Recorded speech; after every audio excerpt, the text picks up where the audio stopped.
want only the participation from your side. Uh,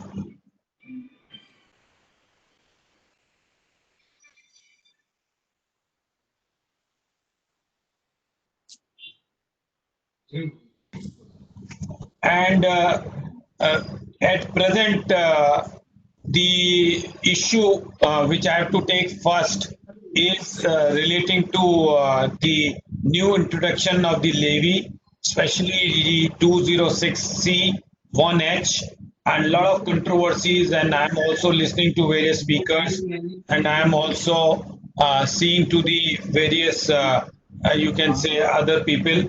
There are certain issues which requires clarification.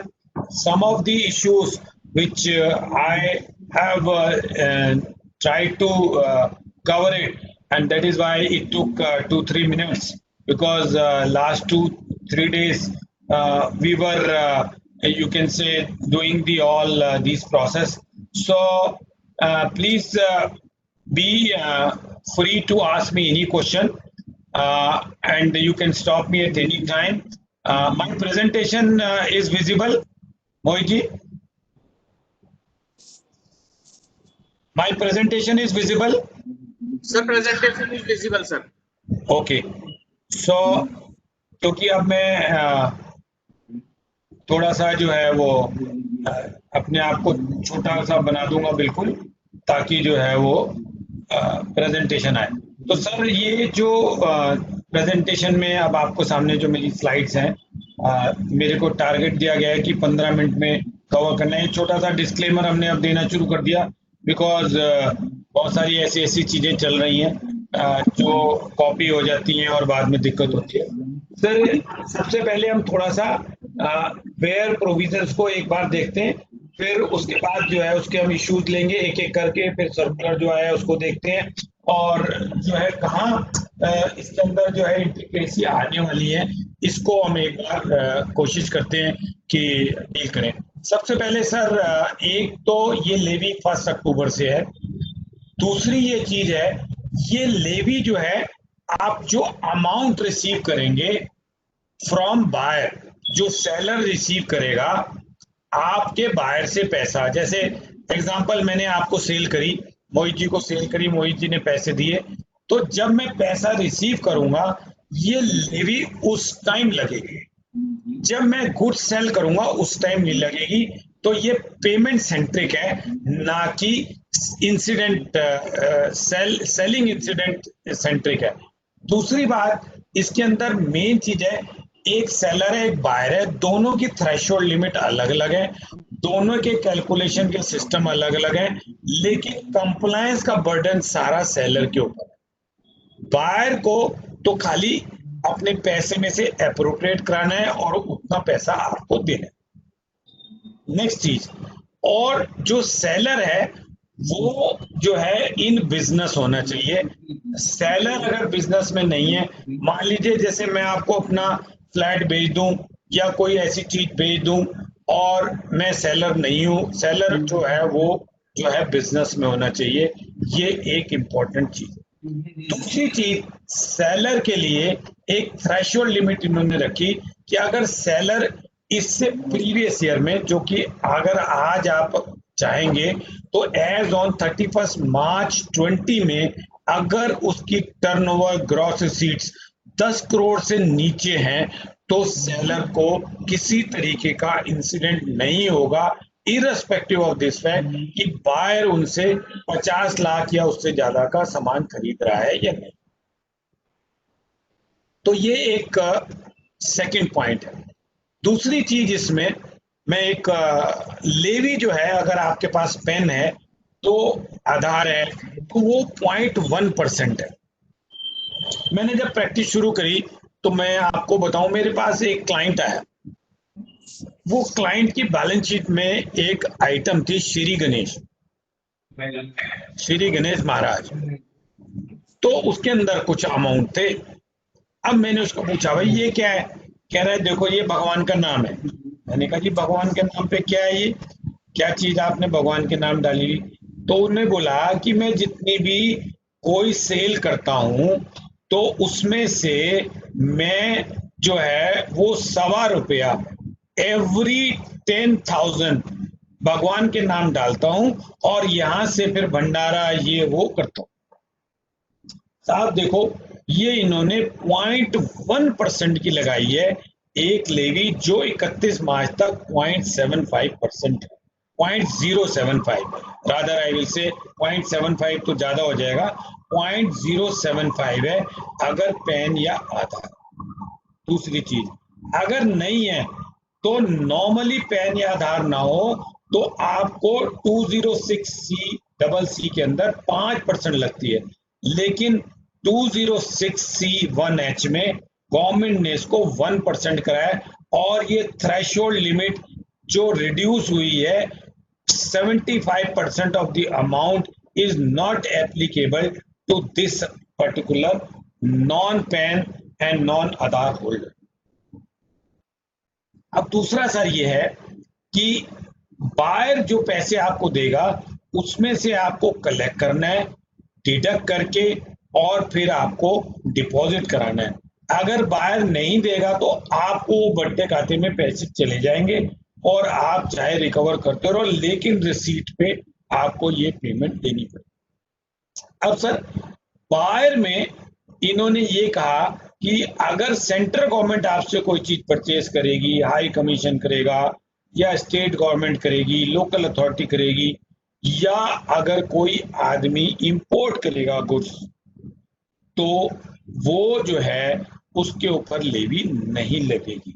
या government अगर कोई notification से कोई specify करेगा, जो कि उन्होंने कुछ चीजें करी हैं, तो उन लोगों को ये एग्जेम्प्ट होगा, उन लोगों के ऊपर नहीं लगेगा। सेलर को उनका डिडक्शन टीसीएस का नहीं करना। सेलर के अंदर ये इन्होंने गुड्स को नहीं इंपॉर्टेंट माना है, बायर के लिए इन्होंने गुड्स को इंपॉर्टेंट माना। अगर बायर आपसे गुड्स परचेज करेगा तो ही इंसिडेंट आपको 206C1H का लगेगा, otherwise it will not be there. अगर बायर जो है सर्विसेज परचेज करता है सेलर से तो नहीं लगेगा। हाँ, अगर मिक्स देता है तो गुड्स वाले पोर्शन पे लगेगा। कैसे अप्रोप्रिएट होगा, सर्विसेज के पैसे आए, इसके आए, ये अभी कोई इसके ऊपर क्लैरिफिकेशन नहीं है। जब तक क्लैरिफिकेशन नहीं आती तो आप प्रपोर्शन बेसिस पे ले सकते हैं, ये एक है। अब सेलर कौन है सर? सारे सेलर नहीं है, वो सेलर है जिसकी प्रीवियस ईयर में 10 करोड़ रुपए से ज्यादा की टोटल सेल्स ग्रॉस रिसीट या टर्नओवर है। अब सेलर जो है सर्विस प्रोवाइडर भी हो सकता है, सेलर जो है मिक्स भी हो सकता है। तो सेलर अगर गुड्स जो है सेल कर रहा है साथ में, अगर प्योर सर्विस प्रोवाइडर है तो कोई क्वेश्चन ही नहीं है, जैसे मैं चार्टर्ड अकाउंटेंट हूं, मैं कोई गुड्स ही नहीं देता तो मेरे लिए नहीं लगेगा, मुझे बायर का नहीं काट। लेकिन अगर मैं सर्विसेज भी दे रहा हूं और गुड्स भी बेच रहा हूं तो दोनों चीजों को जोड़ के टर्नओवर के अंदर, इसमें कुछ एक कंट्रोवर्सी है वो मैं आगे डील करूंगा। और इसमें इन्होंने ये कहा है not being a person as the central government by notification in the official. So purchaser को भी बाहर निकाल सकते हैं और सेलर को भी नोटिफिकेशन से ये निकाल सकते हैं, जितने इन्होंने दिए हैं उनके अलावा। जो इन्होंने एग्जम्पशन दे दी, सेंट्रल गवर्नमेंट को दे दी, बायर के केस में लोकल अथॉरिटी, स्टेट गवर्नमेंट, इन सबको दे दी। इसी तरीके से सेलर जो है उसको भी जो है इन्होंने कुछ चीजें एग्जम्पशन दी। अब सर मैं इसको आपको लेके चलता हूं डेफिनेशन की तरफ से। सेलर जो है वो कौन कौन हो सकते हैं? Individual, HO, partnership company, LLP, सब कुछ हो सकते हैं। बिजनेस करना जैसे मैंने जरूर बताया है, तो वो एक इंपॉर्टेंट है। एक्सक्लूड कर दिए, ये मैं आपको बता चुका हूं। इसके बाद अगर सपोज मैं बिजनेस ही करंट ईयर में शुरू कर रहा हूं तो मुझे इस साल में अगर 10 करोड़ से ज्यादा, क्या मैंने 100 करोड़ भी अगर कर दी तो मेरे को टीसीएस नहीं काटना है। हाँ, मैंने अगर लास्ट ईयर बिजनेस करा है, इस साल मैंने कोई और नया बिजनेस शुरू कर दिया, लेकिन सेम पेन में कर रहा हूं तो मेरे को पिछले साल की टर्नओवर देगी। तो ये एक इंपॉर्टेंट चीज इसके अंदर है जिसको हमको ध्यान रखना। अब ये सर हमने इसके अंदर कुछ क्वेश्चंस जो है इश्यूज हमने जो है फ्रेम करे। जैसे मैंने कहा एक्सक्लूसिव सर्विस अगर दे रहा है तो आपको गुड्स के ऊपर लगेगा, सर्विसेज वाले पे नहीं लगेगा। इसी तरीके से अगर परचेज जो है वो is it necessary for the buyer to be an exclusive purchaser of taxable goods? No. Taxable हो, टैक्स फ्री हो, नील रेटेड हो, इससे कोई लेना देना नहीं है। फिर अगर एनआरआई कोई गुड्स दे रहा है from a foreign to Indian resident तो वो नहीं लगेगा, मतलब मेरे इसके ऊपर इंपोर्ट अगर हो रहा है तो नहीं लगेगा।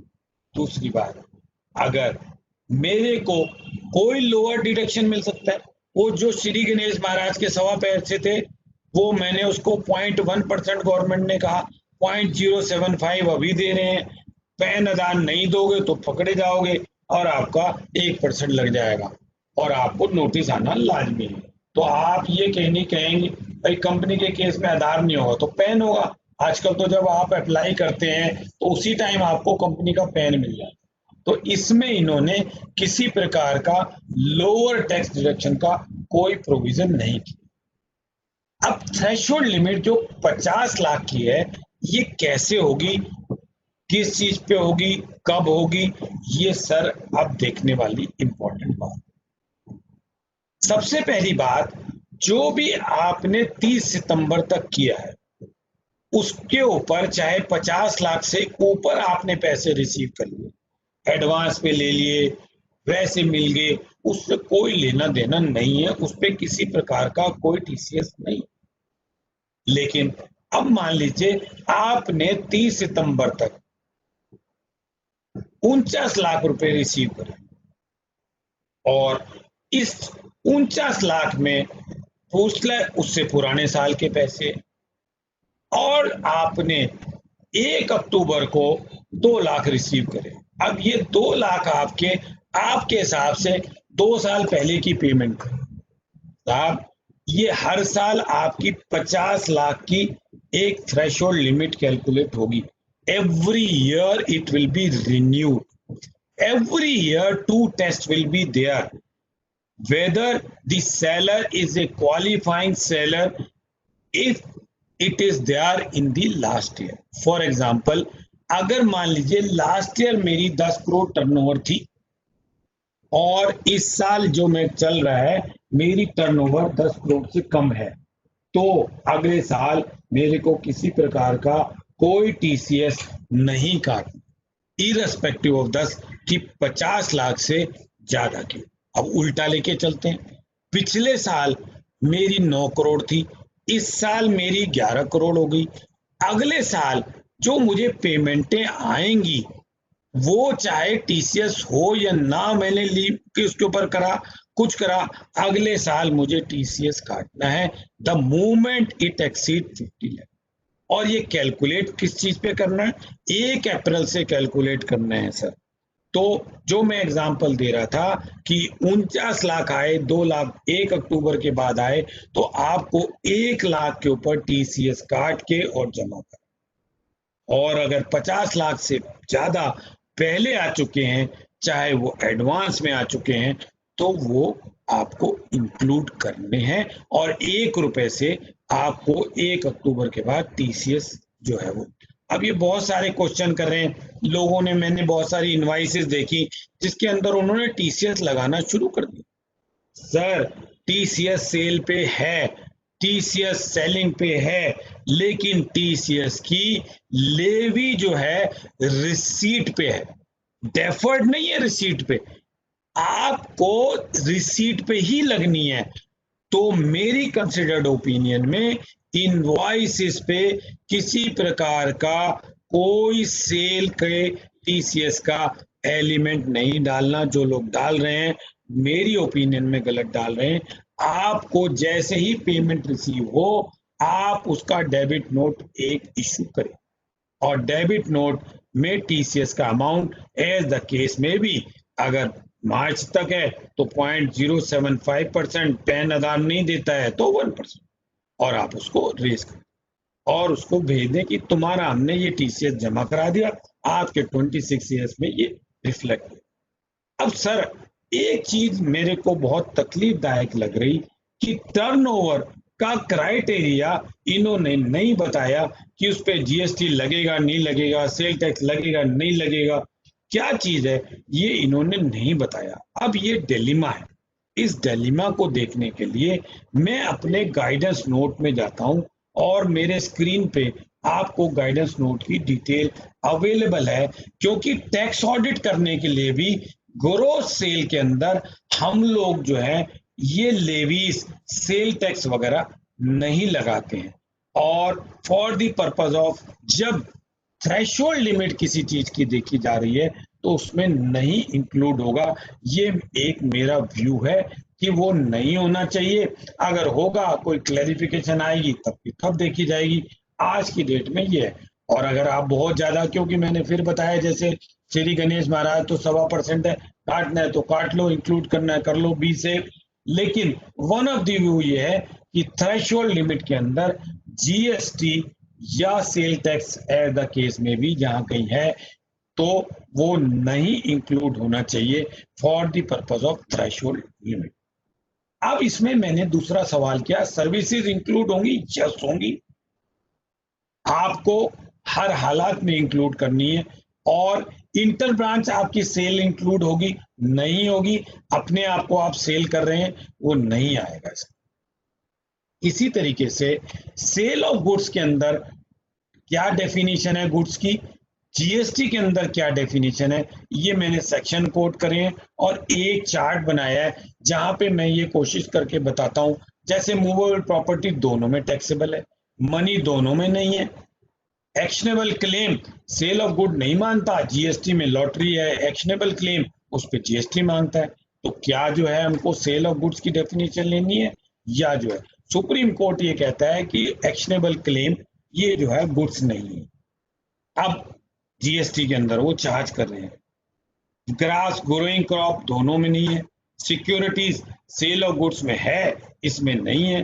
अरे भाई वो नहीं है तो कुछ एसटीटी लग रहा है तो आपको सिक्योरिटीज पे लगेगा, उसके लिए इन्होंने कार्व आउट दे कि अगर आप स्टॉक एक्सचेंज में डील कर रहे हैं, आप रजिस्टर्ड स्टॉक एक्सचेंज में डील कर रहे हैं तो नहीं है, वो उन्होंने सर्कुलर से क्लैरिफाई कर दिया। इसी तरीके से जब मैं ये एनालिसिस करता हूं तो मैं ये देखता हूं कि ये चीजें अगर इनके ऊपर चाहे वो मूवेबल हो, चाहे वो कमोडिटी हो, शेयर हो, एग्रीकल्चर हो, फ्यूल हो, स्कल्पचर हो, मोटर व्हीकल हो, लिकर हो, एक्ट, अगर इस पे कहीं आपका टीडीएस या टीसीएस का कोई इंसिडेंस पहले लग गया तो अब आपको इसके ऊपर दोबारा टीसीएस नहीं लगाना। फिर मैं दोबारा बताना चाहता हूं, अगर कोई इंसिडेंस लग गया तो आपको नहीं लगाना है। आपके पिछले वाले सेलर ने आप जब खरीद रहे हैं तब आपके पर कोई लगा दिया तो आप अपने बायर पे नहीं लगाएंगे दोबारा। अब सर 2061H में parking lot, toll plaza, mining, quarry इसके ऊपर लग जाता है, लेकिन ये गुड्स नहीं है। सेल ऑफ फ्लैट्स जो है ये इमूवेबल प्रॉपर्टी में। इलेक्ट्रिसिटी गुड्स है, लेकिन कौन सी इलेक्ट्रिसिटी, अगर आप, ये सुप्रीम कोर्ट कहता है कि ये गुड्स है, लेकिन अगर आप, इन्होंने कार्व आउट दिया, अगर आप वो एक्सचेंज के थ्रू या उन्होंने एक उसके अंदर दिया अगर कोई काम कर रहे हैं, लेकिन अगर इलेक्ट्रिसिटी वाले मान लीजिए मेरे को एज ए कंज्यूमर 50 लाख से ऊपर की इलेक्ट्रिसिटी साल की देंगे, मेरी इंडस्ट्री है, तो मेरा वो टीसीएस काटेंगे। Share debenture sale of goods में आते हैं, लेकिन सर्कुलर नंबर 17 में इन्होंने दो चीजों को एक्सचेंज कर दिया, एक्सक्लूड कर दिया, सिक्योरिटीज, कमोडिटीज, और जो आप इंटरनेशनल फाइनेंशियल्स जो एक्सचेंज हैं गुजरात में गिफ्ट सिटी में, अगर आप कोई डीलिंग कर रहे हैं तो उसके ऊपर आपको टीसीएस नहीं कर। बिल ऑफ एक्सचेंज ये सेल नहीं है, इस पे नहीं है। लॉटरी मैंने बताया, सुप्रीम कोर्ट ने कहा नहीं है, जबकि जीएसटी लग रहा है। स्लम सेल, मार्जिन, हाई सी सेल्स, अब ये चीजों पे नहीं है। अब आप ये देखें, दूसरी बात, अब ये देखना है क्या SEZ और IFSC यूनिट में जो माल मैं दूंगा, या मेरे को वो माल तो देते नहीं क्योंकि वो तो एक्सपोर्ट करते हैं, लेकिन मैं दूंगा तो वो मेरा क्या TCS काटेंगे? इसके ऊपर क्लैरिफिकेशन चाहिए, क्योंकि ये डीम्ड एक्सपोर्ट होती है, वो कंज्यूम कर सकता है और एक्सपोर्ट में यूज कर सकता है, लोकली उसको नहीं वो यूज कर सकता। अब जो है स्पेशल इकोनॉमिक जोन में स्पेशली इसको जो है इन्होंने डिफाइन किया है SEZ में कि ये जो है डीम्ड एक्सपोर्ट है। इसी तरीके से एक्सपोर्ट कस्टम एक्ट में भी डिफाइन है, और उसके अंदर उन्होंने इसको ये कहा कि आउटसाइड इंडिया जाए। अब गुजरात का जब मैं ये गिफ्ट सिटी की बात करता हूँ IFSC, तो वहां पेमेंट भी सर डॉलर में ही देनी पड़ती है इंडियन को, और बकायदा कस्टम बैरियर है वहां पे, और for all technical purpose it is outside India. आपको बकायदा पास मिलता है वहां पे एंटर करने के लिए, आप ऐसे नहीं जा सकते हैं, आ सकते हैं, कोई गुड्स नहीं ले। अब ये सर एक बहुत बड़ा इश्यू है जिसको इन्होंने क्लैरिफाई नहीं किया है। However, prima facie, in my opinion, such units are not export outside India. अब सर ज्वेलरी पे लगेगा, चाहे आप पर्सनली कंज्यूम कर रहे हो, अगर आप 50 लाख से ऊपर की करेंगे तो जरूर ये लगाएगा सेलर, क्योंकि आपका 1D खत्म हो गया है। 1D जब तक है, अगर वहां कोई TDS या TCS लग जाएगा तो नहीं है। रीसेल, यस, चाहे सेल हो चाहे रीसेल हो, सब पे लगे। इसी तरीके से ये वाली जो आपकी एक्सपोर्ट है, ये आपके एक्सक्लूडेड है। अगर आप कोई एक्सपोर्ट करते हैं तो आपको किसी प्रकार की कोई नहीं। ये मैंने गुड्स बताए जो आपके ऑलरेडी इंसिडेंट उसके ऊपर कुछ और लग रहा है सब सेक्शन 1 में, तो ये इन पे नहीं लगेगा। आपकी लिबरलाइज रेमिटेंस कर रहे हैं या कोई और चीज कर रहे हैं तो उस पर नहीं लगेगा। Goods sold by central government, ये मैंने ऑलरेडी आपको, अब ये इन्होंने नोटिफाई किए जो circular number 17। Securities and traded through recognized stock exchange, commodities, electricity, अगर वो कोई आप एक्सचेंज के थ्रू कर रहे हैं तो वो कवर नहीं है। अब कैसे कवर करना है सर, कैसे लेना है? ये इंटर एडजस्टमेंट सेल की परचेज हो गया, सेल हो गई, मैं इस पे सेल कर रहा हूँ, तो ये पेमेंट पे है, अभी इस पे कोई क्लैरिफिकेशन नहीं है। अगर एडजस्ट हो जाएगी तो मेरे हिसाब से पेमेंट पे ही लगना चाहिए, नहीं होगी। अब ये कई क्वेश्चन आए, ई कॉमर्स ऑपरेटर ले लेता है पैसे मेरे ब्याह पे, फिर मुझे देता है, तो सर अगर उसका कोई इंसिडेंस नहीं लग रहा, उस पर कोई इक्वलाइजेशन लेवी नहीं लग रही, उस पर 190O के अंदर कोई टैक्स नहीं लग रहा है, तो आपको जो है लगाना है। अगर उसके ऊपर लग रहा है तो आपके ऊपर नहीं लगे।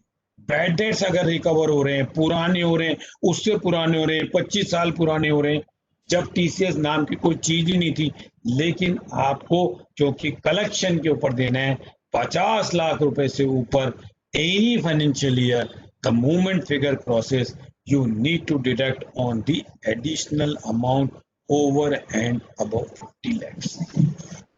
अब सर एक क्वेश्चन आया, ये कैलकुलेट कैसे होगा? कई लोगों ने जिन्होंने इनवाइस में लगाना शुरू किया, क्या GST अमाउंट भी ऐड करेंगे इसमें? सर आप GST अमाउंट ऐड करेंगे, लेकिन आप TCS को पहले लगा के फिर उस पर GST नहीं लगाएंगे। GST ने अपने सर्कुलर के अंदर क्लियर कर दिया, 22 मार्च को क्लैरिफिकेशन दे दी कि हम TCS पे कोई GST नहीं लेंगे, लेकिन TCS वाले GST पे भी TCS लेंगे। अब सर ये छोटी छोटी चीजें, मोहित जी मैं चाहूंगा कि अब आप जो है कोई क्वेश्चन हो तो वो आप कर लें, क्योंकि ये मैंने ओवरऑल एक छोटी सी कवर करने की कोशिश कर रही है।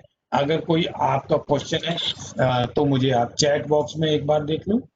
Purchase of coal but he has not collected TCS, देखिए सर वहां पे ये उन्होंने कहा है कि अगर TDS या TCS डिडक्टेबल है और उसने डिडक्ट किया, पे किया नहीं किया कोई बात नहीं, तो आपको नहीं लगेगा। हाँ, नील रेट का अगर कोई सर्टिफिकेट ले आया तो उसका 0 रेट पे डिडक्टेबल है, नहीं हो रहा तो वो आपके लिए उसमें फर्दर टीसीएस नहीं लेना है।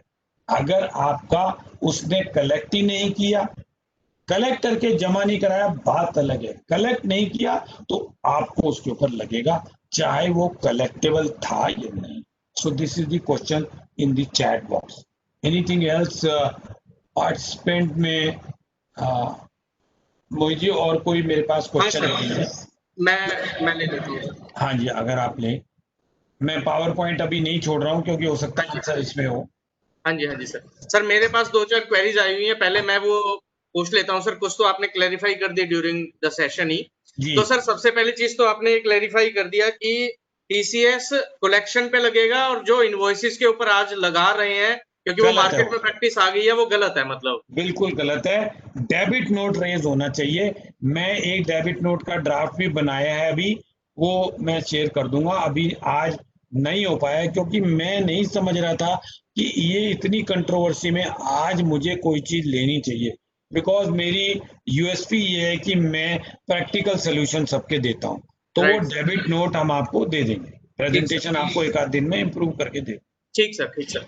सेकंड क्वेश्चन आपने सर वैसे तो ले लिया, मैं क्लैरिफाई कर दूं कि सेल मेरी 50 लाख से ऊपर जाए ना जाए, अगर कलेक्शन जाती है 50 से ऊपर तो मेरे को टीसीएस लेना है, चाहे वो प्रीवियस ईयर की कलेक्शन हो, चाहे कोई बैड डेट रिकवर हो रहा हो। अगर टोटल कलेक्शन 50 लाख से ऊपर है पर्टिकुलर वेंडर की, तो मेरे को सर टीसीएस कलेक्ट करना है उससे। हाँ जी, गुड्स का। हाँ, गुड्स का सर, गुड्स का। मान लीजिए पिछले साल मैं सर्विसेज मैंने दी, मैंने परचेज करी और मैंने जो है इस साल गुड्स में कन्वर्ट कर दिया, मैं व्यापारी बन गया फ्रॉम चार्टर्ड अकाउंटेंट। तो आप सर्विस के अगर पैसे रिसीव कर रहे हैं तो वो थ्रेशोल्ड में नहीं आए। Right sir. लेकिन गुड्स के अगर हैं तो, और अगर मिक्स है तो मैंने बताया आज कोई फार्मूला नहीं दिया इन्होंने, तो प्रोपोर्शनेट में लेंगे। Right sir. एक क्वेरी और है, आपने वैसे तो लिया, तो सर गुड्स की definition sales of goods act से देखें या सर जीएसटी एक्ट से देखें? मतलब देखिए मेरे हिसाब से जो जनरल क्लॉजेज एक्ट ये कहता है कि आप जो है उसको जो है ऐसे एक्ट से लो जो उसको डील कर रहा है। लेकिन एक कंपनी लॉ के अंदर जब हम डेफिनेशन में करते हैं तो वो कहता है सिस्टर लेजिस्लेशन। तो सिस्टर लेजिस्लेशन जीएसटी के अंदर आता है। बट इन एनी केस आप जो है वो सेल ऑफ गुड्स को ही लेके चलें, कोई डिफरेंस नहीं है। मैंने आपको बिल्कुल पूरी तरह बता दिया सेल ऑफ गुड्स, और इसमें कोई डिफरेंस नहीं है। ठीक है सर। सिवाय एक्शनेबल क्लेम के, और एक्शनेबल क्लेम को सुप्रीम कोर्ट ने कह दिया वो गुड नहीं है। ठीक सर। और तो दोबारा लेके चलो वहां पे? नहीं सर, वो आपने करवा दिया था, वो मैंने इसलिए रिक्लैरिफाई किया है। और एक लास्ट जो क्वेरी है सर, वो आपने हालांकि कवर की थी कि पहली सिचुएशन मेरी, अगर प्रीसीडिंग फाइनेंशियल ईयर की टर्नओवर 10 करोड़ से ज्यादा है तो ही मेरे ऊपर एप्लीकेबल है। यस। दो, और अगर मेरा एक भी केस 50 लाख से ऊपर की रिकवरी से ऊपर नहीं है तो फिर मेरे को टीसीएस किसी भी पार्टी से कलेक्ट नहीं करना। दूसरी चीज, मेरा प्रीसीडिंग फाइनेंशियल ईयर में 10 करोड़ से कम है, लेकिन इस साल चाहे कितना भी कलेक्शन करूं तो भी टीसीएस नहीं लगेगा सर। नहीं लगेगा। और नया बिजनेस स्टार्ट कर रहा हूं नए पैन के ऊपर तो भी नहीं लगेगा, वो भी सर आपने क्लैरिफाई कर दिया था। सर एक क्वेरी चैट बॉक्स में और आई है। He is asking do we have to charge TCS even if it relates to sales related to earlier years, मतलब कलेक्शन इस साल। सर मैं तो ये कह रहा हूं कि 1922 के एक्ट से पहले की भी रिकवरी कर ली और गुड्स से रिलेटेड है तो आपको लगेगा। ठीक सर। ये आईबीसी में बहुत बड़ा क्वेश्चन आएगा, ये इंसॉल्वेंसी वाले में। ठीक सर। दीपाली, आप अपने आप को अनम्यूट करके क्वेश्चन पूछ लीजिए। Thank you Mohit ji. Sir कुछ क्लाइंट्स हैं जो अभी भी बिल के अंदर टीसीएस लगा रहे हैं, इवन दो नहीं लगाना है, बट वो कहेंगे हमें ऐसे ही इजी लग रहा है कि हम टीसीएस लगा दें, तो वो वॉलंटियरली उसे पहले डिपॉजिट करा दें। देखिए मैं आपको बताता हूं, बहुत सारे इसके अंदर रिकंसिलेशन इश्यूज आ जाए। आप कोई चीज एडवांस में डिपॉजिट करा सकते हैं, कोई प्रॉब्लम नहीं है, जी सर। लेकिन आपकी जो रिटर्न है जब उनके फॉर्म आप देखेंगे तो उसके अंदर इस चीज का कोई जिक्र नहीं है। नंबर दूसरी बात, फॉर एग्जाम्पल मैंने एक बिल रेज किया आप पे और मैंने उस पर लगा दिया। अब मैं हाँ। क्या एंट्री करूंगा, आप मुझे बताइए। आपको डेबिट करूंगा एक 100 रुपए और 75 पैसे से, 100 रुपए की चीज बेची तो। हम्म। सेल्स को क्रेडिट करूंगा 100 रुपए से, हाँ से। इंक्लूसिव जीएसटी मान लेते हैं इसको फॉर एग्जाम्पल। Ji sir. हाँ जी। और क्या करूंगा, टीसीएस पेबल। हम्म। ठीक है जी। अब पूरे साल में मैं क्या करूंगा, अभी मेरे पास दो ऑप्शन है, मैं कहता हूं मैं टीसीएस पे कर देता हूं, लेट मी पे इट, और टीसीएस हम्म। पे कर दिया मैंने, काम खत्म हो गया। अब आए नहीं आए आपकी मर्जी है, लेकिन मेरा जो बायर है, जैसे आप हो, आप कहोगे तुम तो मेरा इलीगली जमा करा रहे हो, मैं क्यों दूं, मैं तो नहीं देता। मैं तो जब तुम्हें पेमेंट दूंगा तब तुम मेरे एडवांस तक जमा कराओगे। अब ये क्या आएगा, जो फॉर्म आप भरेंगे, जो टीसीएस की कंप्लायंस भरेंगे, वो आपकी रॉन्ग हो जाएगी। ओके। आपको रिकंसिलेशन बनाना अपने आप में एक हरकुलियन टास्क हो जाएगा। तो मेरी रिक्वेस्ट ये है, ये जो लोग कर रहे हैं वो सब गलत कर रहे हैं, और हम कोशिश कर रहे हैं। मैंने गुरुजी से, डॉक्टर गिरीश आहूजा जी से बात करी है कि इसकी एक क्लैरिफिकेशन जरूर ले आ दें, क्योंकि ये एमएनसी वाले या बड़ी बड़ी कंपनी, गोदरेज के मेरे पास इनवॉइस आए और आए इनके, ये सब जो है अभी से ही चार्ज करना शुरू कर। हाँ सर, रिलायंस वगैरह भी लगा के दे रहे हैं टीसीएस। हाँ, दिस इज एब्सोल्युटली रॉन्ग। आप एक काम कर सकते हैं ना, आप चुपके से अपने यहाँ वो एंट्री को अभी इनकॉर्पोरेट ही ना करें, ओके। क्योंकि बहुत सारे सेक्शन और लग जाएंगे। अगर बुक्स में क्रेडिट रह गया तो 43B लग जाएगा, हम्म। क्योंकि आपकी ये लेवी है, irrespective of the accounting system adopted by you. अगर कोई लेवी पेबल आ रही है, कोई टैक्स पेबल आ रहा है, तो वो अलाउ नहीं होगा। अलाउ नहीं आपने होगा। डिडक्शन क्लेम करी नहीं करी, वो अलाउ नहीं होगा। अब ये टीसीएस हम्म। तो एडवांस टैक्स है दूसरे का, लेकिन आपके लिए तो ये 43B में टीडीएस पेबल लाइट। है। तो हम्म। प्लीज बी केयरफुल, मेरे हिसाब से बिल्कुल करने की जरूरत नहीं है, और अच्छी अपॉर्चुनिटी है, इसको कैश करो। Right sir. Okay sir. किसी और मेंबर की जी अगर सर। कोई क्वेरी है तो प्लीज। चलें जी आगे। हाँ सर, आगे चलते हैं सर। एक टैक्स ऑडिट के ऊपर एक एडवांस में एक क्वेश्चन आया हुआ है, मैं वो पूछ लेता हूँ सर आपसे। हाँ जी बिल्कुल सर पूछिए। इस बार नया प्रोविजन आया था सर कि 5 करोड़ तक ऑडिट करवाने की जरूरत नहीं अगर कैश रिसीट और कैश एक्सपेंडिचर 5% से कम है। हाँ जी। सर उसमें मेंबर का सर क्वेश्चन ये है, अगर फिर भी अगर टैक्स पेयर ऑडिट करवाना चाहे तो सर आप नहीं कर सकते हैं, आप नहीं कर सकते हैं। क्योंकि आपको वहां सर्टिफाई करना है, आपको सर्टिफाई करना है, और ये बेनिफिशियल प्रोविजन नहीं है, कंपलसरी प्रोविजन है ये। ओके सर, एक मिनट, ये क्वेरी थी सर मिस्टर अंकुर की। अंकुर, अगर आपको इसमें काउंटर क्वेरी हो तो आप प्लीज एक बार अपने आप को अनम्यूट करके पूछ लीजिए। हेलो। हाँ जी अंकुर जी। हाँ, बस सर डाउट ये था सर कि मैंडेटरी प्रोविजन है। यस सर, बेनिफिशियल नहीं है। एक सेकंड होल्ड करो, मैं आपको एक्ट सही, वैसे तो मेरी प्रेजेंटेशन में कवर्ड है। नहीं, एसएससी की इच्छा थोड़ी है, दो जगह सर्टिफाई करेगा, एसएससी भी सर्टिफाई करेगा और आप भी सर्टिफाई करोगे कि ये जो है क्लोज ए के अंदर फॉलो आउट करता है, और क्लोज ए के अंदर उन्होंने क्लियर कट ये लिखा हुआ है कि इसके अंदर ये नहीं है, इफ वर्ड नहीं है। प्रोवाइजो जो है 44AB का, मैं आगे मेरी प्रेजेंटेशन में कवर्ड है, वैसे ये प्रोवाइजो जो है वो क्लियर कट जो है वो कार्व आउट है, बेनिफिशियल नहीं है।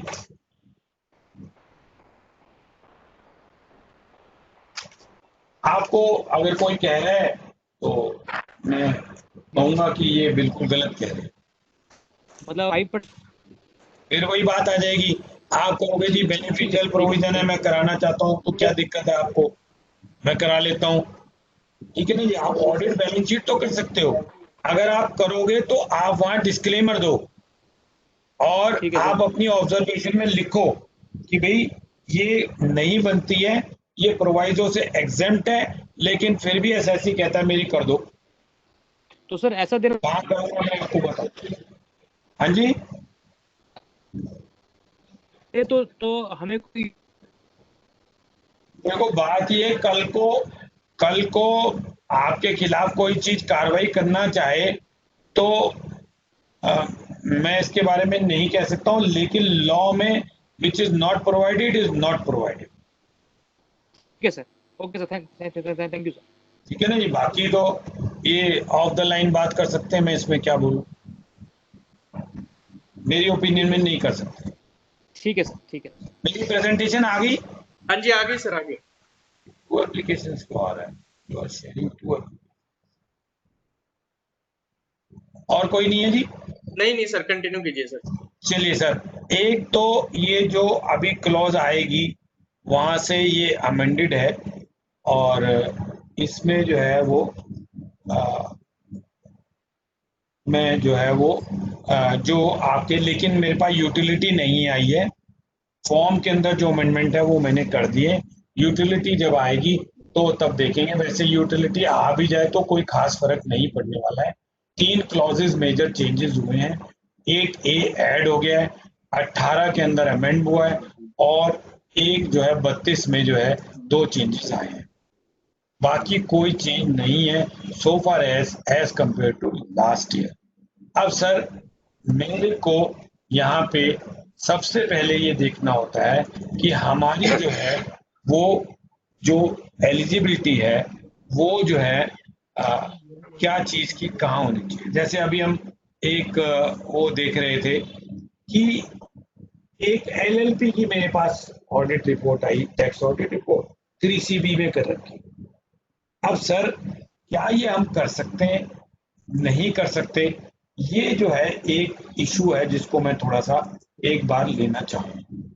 तो 3CA क्या कहता है सर कि कोई पर्सन जो बिजनेस या प्रोफेशन कैरिड आउट करता है, accounts are required to be audited under any other law.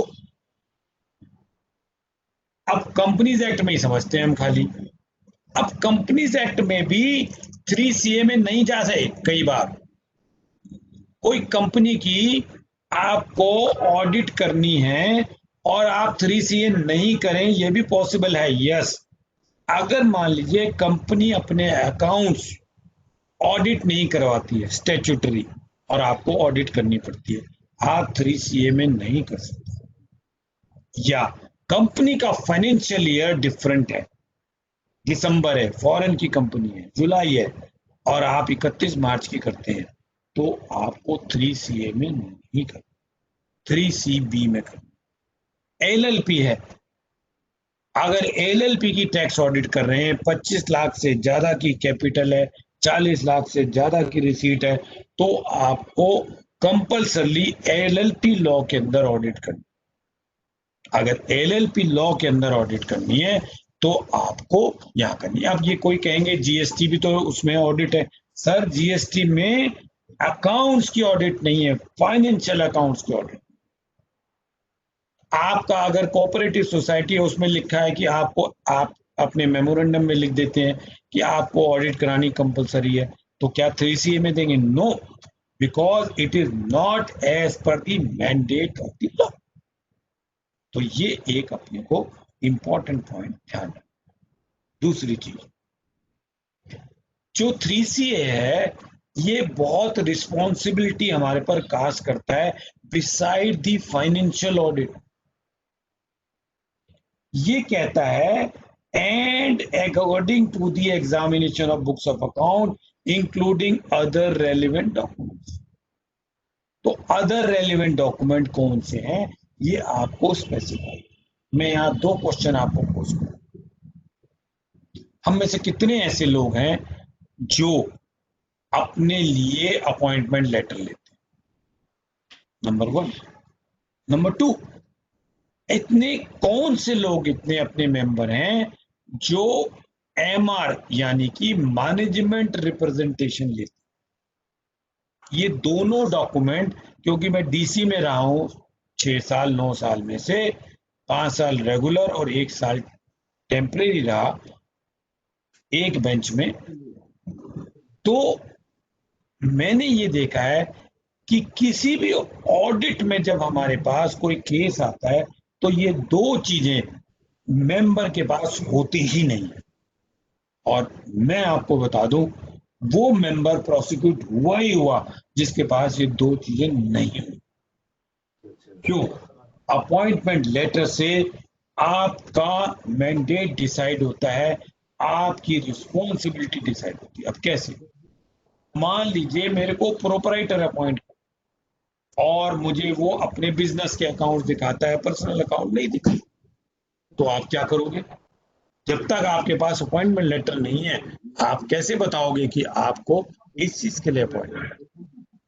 अगर आपकी कोई SSSC है जिसकी 15 ब्रांचेस और आपको सिर्फ 2 ब्रांचेस के लिए अपॉइंट करना है, अगर अपॉइंटमेंट लेटर में नहीं लिखा कि ये 2 वाली ब्रांचेस करो, तो आप कैसे रिपोर्ट दे दो? तो इसलिए बी केयरफुल, ये 2 डॉक्यूमेंट होने जरूरी। अब सर, यूडिन नंबर की एक नई डेवलपमेंट हुई है। ये पहले यूडिन नंबर अभी यूटिलिटी में अभी ऐसे ही है, लेकिन मैं आपको इसको एक चीज बताऊंगा जो आपको इंपॉर्टेंट है। अब 3CB, नंबर ऑफ ब्रांचेस आपने कितनी करी, ये। अब मैं आपको एक और पॉइंट बताऊंगा जो शायद नहीं पता हो। अगर मान लीजिए आप जो है एक ऑडिटर हैं जिसकी और ब्रांचेस भी हैं और वो कोई और कर रहा है, लेकिन एड सीए आपको किए। अब आप जो है अगर एड सीए हो गए और आप बाकी ऑडिटर नहीं है, तो आपको ऑब्जर्वेशन में ये बताना है कि आपने एक ब्रांच की करी है, बाकी ब्रांचेस की ऑडिट औरों ने करी है, और मैं कंसोलिडेट ऑडिटर हूं खाली। कंसोलिडेशन का आप एक सेपरेट असाइनमेंट लेंगे क्लाइंट से, एक लेंगे जो ब्रांचेस आपने करी उनका, और दूसरा आप कंसोलिडेट करने का। एक और चीज पॉसिबल हो सकती है, ज्वाइंट ऑडिट के अंदर 6 ऑडिटर होते हैं बैंकों में, चढ़ाता तो एक ही है। हमने इनको कहा कि भाई तुम ज्वाइंट ऑडिट का कंसेप्ट डाल दो, अपनी अपनी चढ़ा देंगे, अपनी अपनी कर देंगे। बोले नहीं, हमें नहीं करना है। तो ज्वाइंट ऑडिटर में जो ऑडिटर बाकी ऑडिटर्स को अगर कंसोलिडेट करेगा तो उसको हर हालात में ये अपनी ऑब्जर्वेशन में देना पड़ेगा कि वो जो है आपको कंसोलिडेट कर रहे हो और आपने सिंगल ऑडिट या ज्वाइंट ऑडिट करी। अब यूडिन जो है क्या चीज आ गई सर? अब यूडिन आप क्योंकि 15 दिन के अंदर जनरेट कर सकते हैं, और अभी हमारे पास टैक्स ऑडिट रिपोर्ट में मैंडेटरी नहीं था।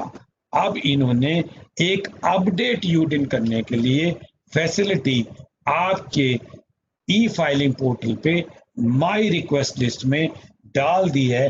आप यहाँ पे यूडिन नंबर डाल सकते हैं और ये यूडिन नंबर आपकी रिपोर्ट पे प्रिंट भी होगा। अब साहब आपने नहीं दिया तो आप 15 दिन में दे सकते हैं। कैसे? आप फिर माई रिक्वेस्ट में जाएं और वहां जाके आप अपना अपडेट और व्यू देख सकते हैं कि आपने यूडिन डाला या नहीं डाला, और नहीं डाला तो अपडेट कर। मुझे ऐसा बताया गया है कि 16वें दिन ये आपका यूडिन नहीं लेगा। अभी तो जब ये डलेंगे तो पता लगेगा। ये ई फाइलिंग पोर्टल पे आपकी माई रिक्वेस्ट लिस्ट में ये चीजें ऑलरेडी प्रोवाइडेड कर। अब चलते हैं सर क्वालिफिकेशन। ये ऑब्जर्वेशन और क्वालिफिकेशन जितनी भी मैंने बात बताई उसके लिए ये स्पेसिफिक जो है जगह बनी हुई है, ड्रॉप डाउन यूटिलिटी है, वहां ये सब यूटिलिटी हम लोग यूज ही नहीं करते क्योंकि ऐसे तो हमारा दोस्त है। लेकिन आपको ये यूज करनी है, और इसके अंदर बहुत सारी चीजें ऐसी हैं जो आपको यूज करनी चाहिए। अगर मान लीजिए टीडीएस रिटर्न नहीं दिखाता तो आप क्या करोगे? आपको क्वालिफाई करना, बुक्स नहीं दिखा रहा, स्टॉक नहीं दिखा रहा, आपको कोई चीज प्रॉपर्टी की डिटेल नहीं दिखा रहा, वेरीफाई नहीं करा रहा, शेयर्स की वैल्यूएशन नहीं दे रहा, एमएसएमईडी की डिटेल नहीं दे रहा, आपको कोई ऑडिट के पेपर नहीं दे रहा, जीपी आपकी ऐसी है जो एसर्टेन नहीं हो सकती, तो in that case you need to follow. And एक रामबाण इन्होंने हमारे लिए दे रखा, अदर्स। जो कोई चीज समझ में नहीं आए उसको अदर्स के अंदर करो।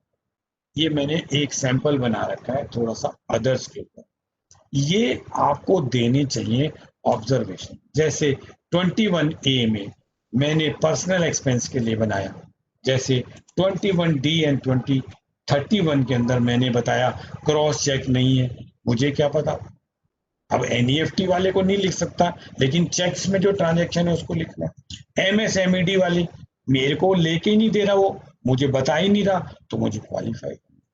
इसी तरीके से क्लॉज 4 है, 13 है, पीएफ है, आईसीडीएस है, ये सारी चीजें मैंने एक टेम्पलेट बनाया है, आप इनको यूज करना चाहें तो यूज कर सकते हैं।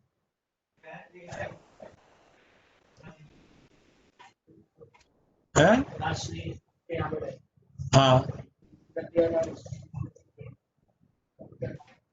हाँ, क्या कह रहे हो? तो बोलो लेके जाओ हमारे यहाँ से पहले। ये जो है आपको सैंपल क्वालिफिकेशंस मैंने ऑब्जर्वेशन बना के दिए तकरीबन मैं सभी में। अब ये कोविड वाली जो भाई साहब ने बात बोली, ये बहुत जरूरी। कोविड के अंदर हमको ये बताना है कि क्लोजिंग स्टॉक हम वेरीफाई नहीं कर पाए, गोइंग कंसर्न है नहीं है, तो ये आपको जो है पूरी तरीके से देना है।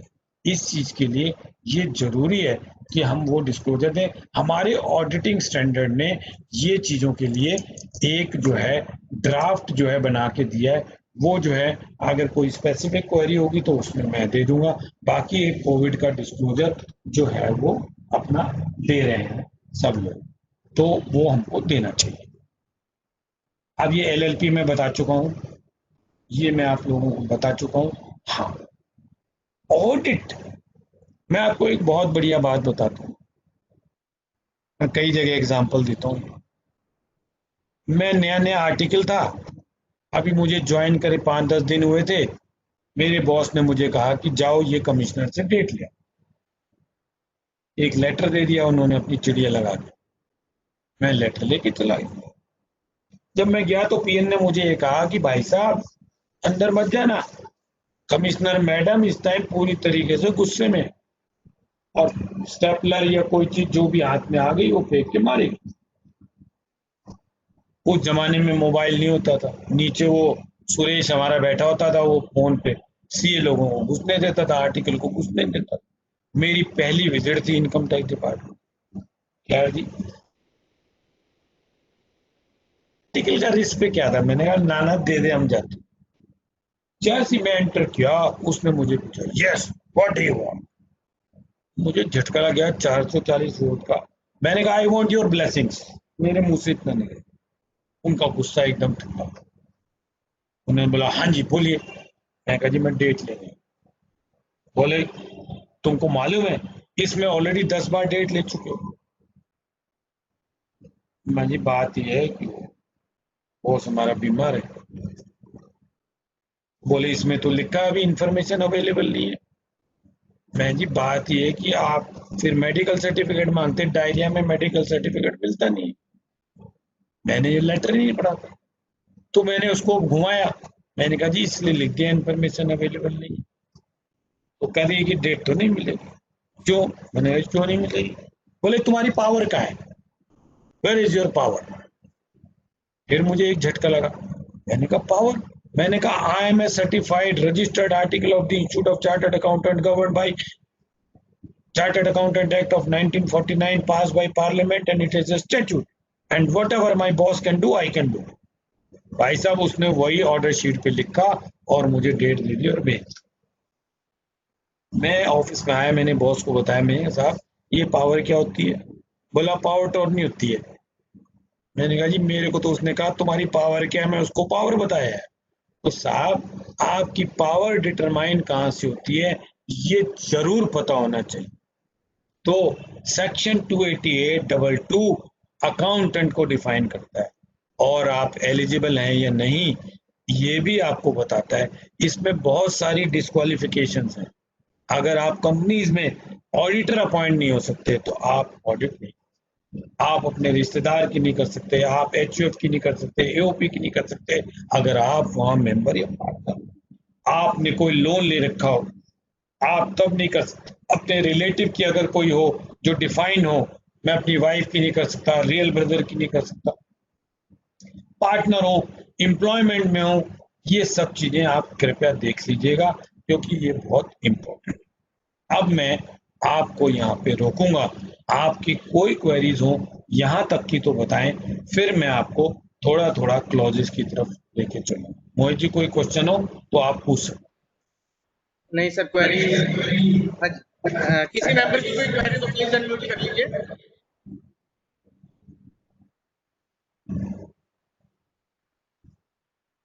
नहीं है, नहीं है सर। ठीक है।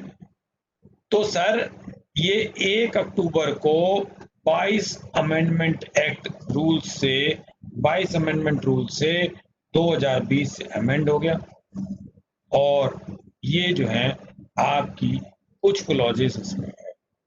क्लॉज नंबर 8A, अगर आपने कोई कंसेशनल रेट ऑफ टैक्सेशन ले रहे हैं तो आप यहाँ कर दें क्योंकि अगर यहाँ आप हाँ करेंगे तो उसके बाद फर्दर कई क्लॉजेस में आपको इम्पैक्ट आएगा।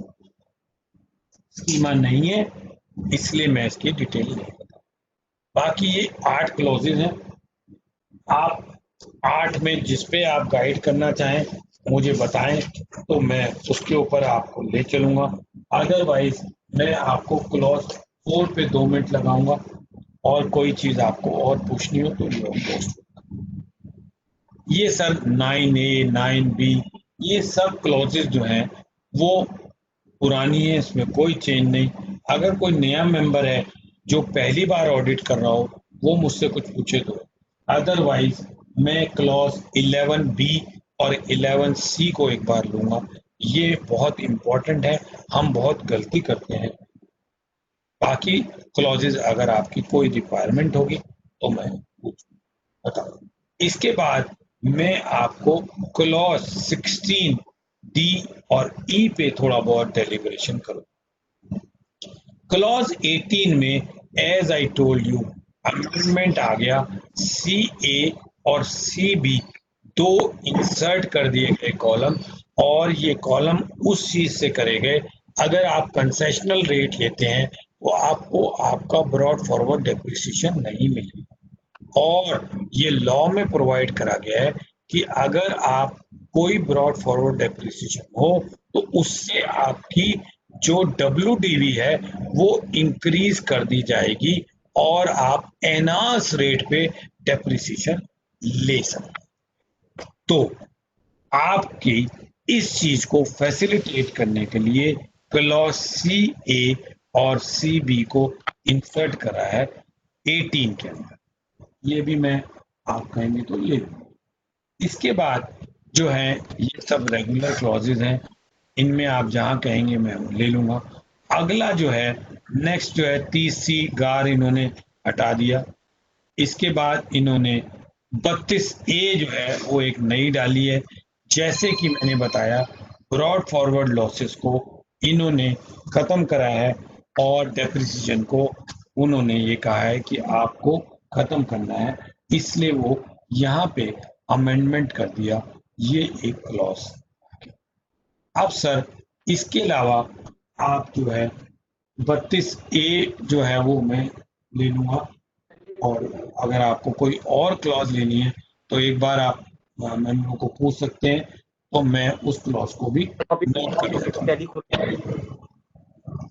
Any clause any member wanted to take can give in the chat box otherwise. Sir कुछ क्वेरीज आई हैं चैट बॉक्स में चैट बॉक्स में सर। एक तो सर क्वेरी आई है कि वो जो 5% की लिमिट है सर, वो कैसे कैलकुलेट करनी है 5 करोड़ की टर्नओवर वाले सिचुएशन में सर? सर वो मैं लेता हूँ, मैंने बताया है क्लॉज 8 को लूंगा मैं, अभी ठीक लेता है, हूँ, समय लगाऊंगा उस ठीक पे। है सर, ठीक है सर। एक क्वेरी आई है क्लोज 12 के ऊपर की, 12 एक्सप्लेन कर दीजिएगा। क्लॉज 12, चलिए। एक सर 27 ए में क्वेश्चन पूछ रहे हैं कि वो जहां पे हम सैनवर्ड की डिटेल डालते थे, वहां पे अब जीएसटी की डिटेल डालनी है सर। सर वहां पे उन्होंने जीएसटी नहीं लिखा है, लेकिन हम ये प्रज्यूम करते हैं कि वहां पे सैनवेट मींस जीएसटी, तो हम तो डाल रहे हैं। आपकी इच्छा है, अगर आप नहीं डालेंगे तो आप जो है ऑब्जर्वेशन में लिख दें कि भाई साहब जीएसटी नहीं है इसलिए नहीं दे रहा हूं, क्लाइंट कह रहा नहीं दूंगा। ठीक है सर। ठीक है जी, कोई कोई क्लैरिटी नहीं है इस पे, इसलिए हम तो डाल रहे हैं वहां जीएसटी की डिटेल। किसी मेंबर की कोई क्वेरी है, अगर स्पेसिफिक कोई क्वेरी है टैक्स से रिलेटेड, प्लीज आप पूछ सकते हैं, अदरवाइज फिर Sanjay sir will take the clauses जो उन्होंने डिस्कस किए थे।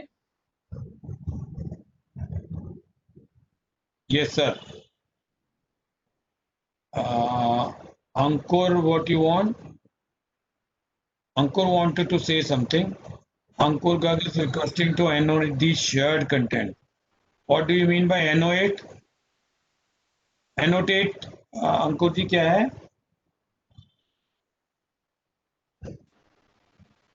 You want some okay.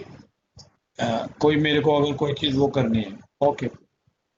Sir एक क्वेरी है एमएसएमई डिस्क्लोजर की। सर जनरली ये होता है कि क्लाइंट्स जो हैं वो सर अपने वेंडर्स की, अपने क्रेडिटर्स की sir MSME wise detail maintain नहीं करते, एक बड़ी जनरल सी चीज है सर। मैंने उसका क्वालिफिकेशन में दे दिया है कि ठीक है हमारे सर, को इन्फॉर्मेशन नहीं दी और एमआर के अंदर आप उसको पूरा ले लें। ठीक है सर।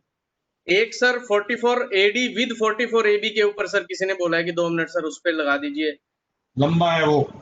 लंबा है? हाँ ले लूंगा, चलो। ठीक सर। तो सर आप स्टार्ट कर दीजिए, क्लोजेज वाइज कुछ और क्वेरीज अगर आएंगी तो सर वो ऐड कर लेंगे। ठीक है, देखो क्वेरी इसलिए जरूरी है क्योंकि मैं क्वेरी को क्यों कह रहा हूँ, क्योंकि मेंबर जब आता है तो वो इससे आता है। अंकुर जी यार तुमने, मैंने तुम्हारे को अनोटेट कर दिया, अभी मेरी दिक्कत ही होगी, स्लाइड नहीं चेंज हो रही। अंकुर प्लीज उसको आप डिसेबल कर दो। डिसेबल कर दीजिए।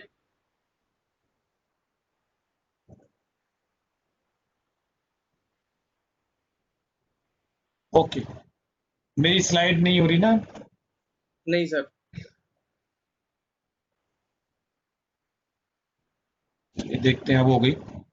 चलिए सर, क्लॉज 4 में मैं इसलिए बताना चाहूंगा, हम लोग जो है बहुत बार ये कहते हैं, जैसे मान लीजिए वो जो है आपका 1 करोड़ से ऊपर की टर्नओवर है, जीएसटी 20 लाख पे लगता है, तो आप जो है वो यहाँ पे जो है उसको फोर्स करते हैं कि भाई नंबर नहीं है तेरा।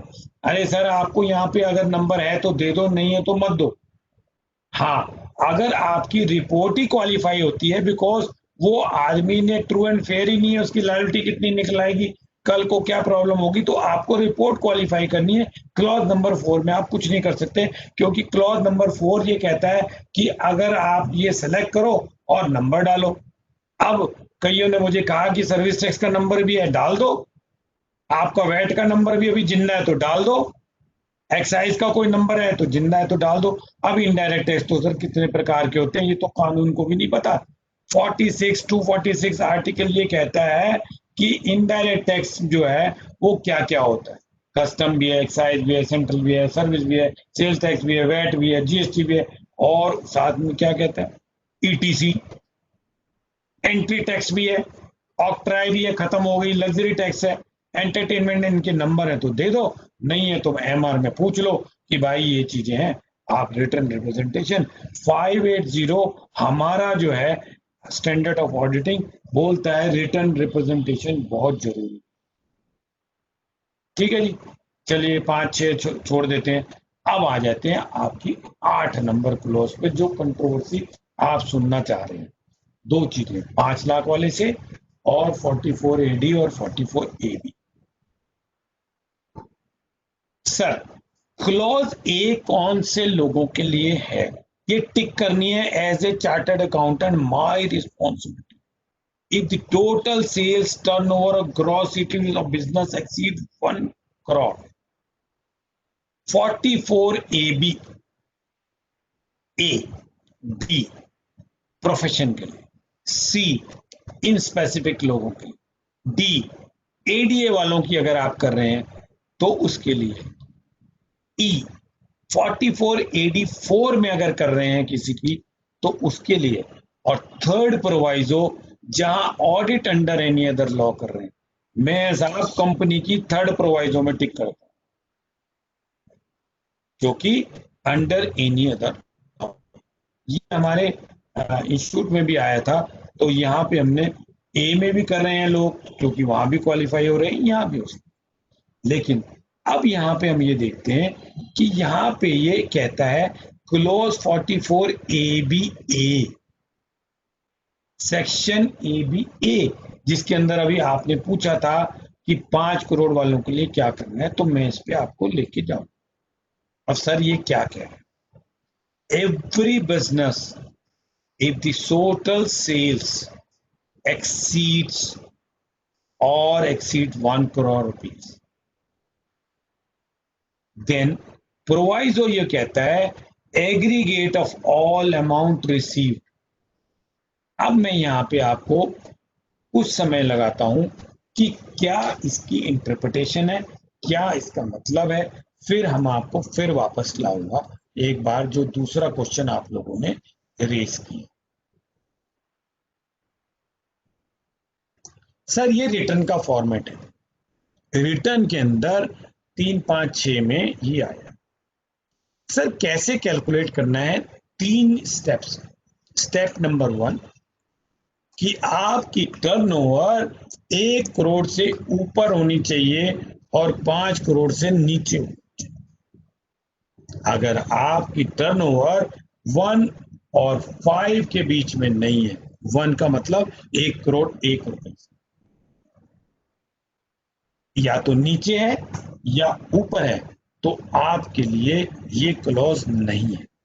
नंबर 2, जब आपका ये क्लॉज आ गया, फिर आप नेक्स्ट स्टेप पे चलेंगे कि क्या आपकी total sales turnover gross receipts, भाई साहब ये तो समझ में आ गई मुझे, लेकिन ये कहता ना ना मेरा दिल ना भरा रही, मेरे को आपने कैपिटल अकाउंट में such as capital contribution loan जो आपने during the previous year receive करे हैं उनका टोटल लगा लीजिए और टोटल लगा के 5% कर लीजिए। अगर आपकी कैश ट्रांजैक्शन 5% से कम है तो अगली में जाना, वरना चुपचाप ऑडिट करो। अब मैं एग्जांपल लेता हूं, मान लीजिए मेरी सेल 4.5 करोड़ और मैंने 6 करोड़ के लोन ले लिए, 10.5 करोड़, और इसके अलावा मैं कैपिटल ले आया 2 करोड़ की, 12.5 करोड़, और मेरा खर्चा 12.5 करोड़ पे 5% कितना हो गया, 12.5 पे 5% जो है वो कैश में ये 62 लाख के करीब बनेगा, 62,50,000। अगर 62,50,000 से कम है तो मैं आगे चलूंगा, और अगर ज्यादा है तो मैं ऑडिट करूं। नेक्स्ट, फिर वो कहता है नेक्स्ट पॉइंट चेक करो, all aggregate payment made including the amount incurred for expenditure और on account of capital such as asset acquisition, repayment of loan during the previous. अब इसके अंदर मान लीजिए मैंने टोटल एक्सपेंडिचर 4 करोड़ के करीब, 1 करोड़ की कैपिटल एसेट खरीद ली 5 करोड़, और मैंने 2 करोड़ के लोन वापस कर दिए, 6 करोड़ के लिए थे 2 के वापस कर दिए, 4 मैंने अपनी वर्किंग कैपिटल बढ़ा, तो इसके ऊपर मेरे को 5। अगर ये तीनों में पॉजिटिव आया यस यस यस, तो मुझे किसी तरीके की कोई टैक्स ऑडिट नहीं करनी है, चाहे 8% से कम हो, चाहे लॉस हो, चाहे 1% हो, चाहे 25% हो, चाहे 100% प्रॉफिट हो, आपको टैक्स ऑडिट नहीं करना। This is something what I wanted to tell you. अब ये सर जो है 5 करोड़ वाला कंसेप्ट है। अब आपको 5 करोड़ पे कोई चीज पूछनी हो तो आप मुझसे पूछ सकते हैं, फिर मैं नेक्स्ट क्वेरी जो है वो उस पे लेके जाऊंगा। दीपाली, अगर आपकी कोई क्वेरी हो तो इसमें। No, sir, it's clear. Thank you. Okay. So next is, if you are carrying the profession and your business exceed 50 lakhs, profession exceed, तो आप बी में करेंगे। थर्ड, अगर आपकी कोई 44 AE और आप लोअर देन कर रहे हो तो सी में करेंगे। नेक्स्ट, आप एडीए में कर रहे हैं, लोअर दिखा रहे हैं तो वो आप डी में करेंगे। अब आ जाता है ये कंट्रोवर्सी। यहाँ पे बहुत सारे क्वेश्चंस हैं, मैं कोशिश करता हूं आपको क्वेश्चन लेने की। Let me see whether I'll be able to justify.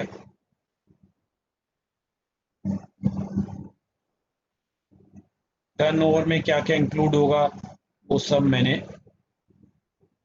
डाल दिया। चलिए 2 मिनट लगाता हूं कि पहले मैं ये बताऊंगा प्रोविजन 44 AD क्या है।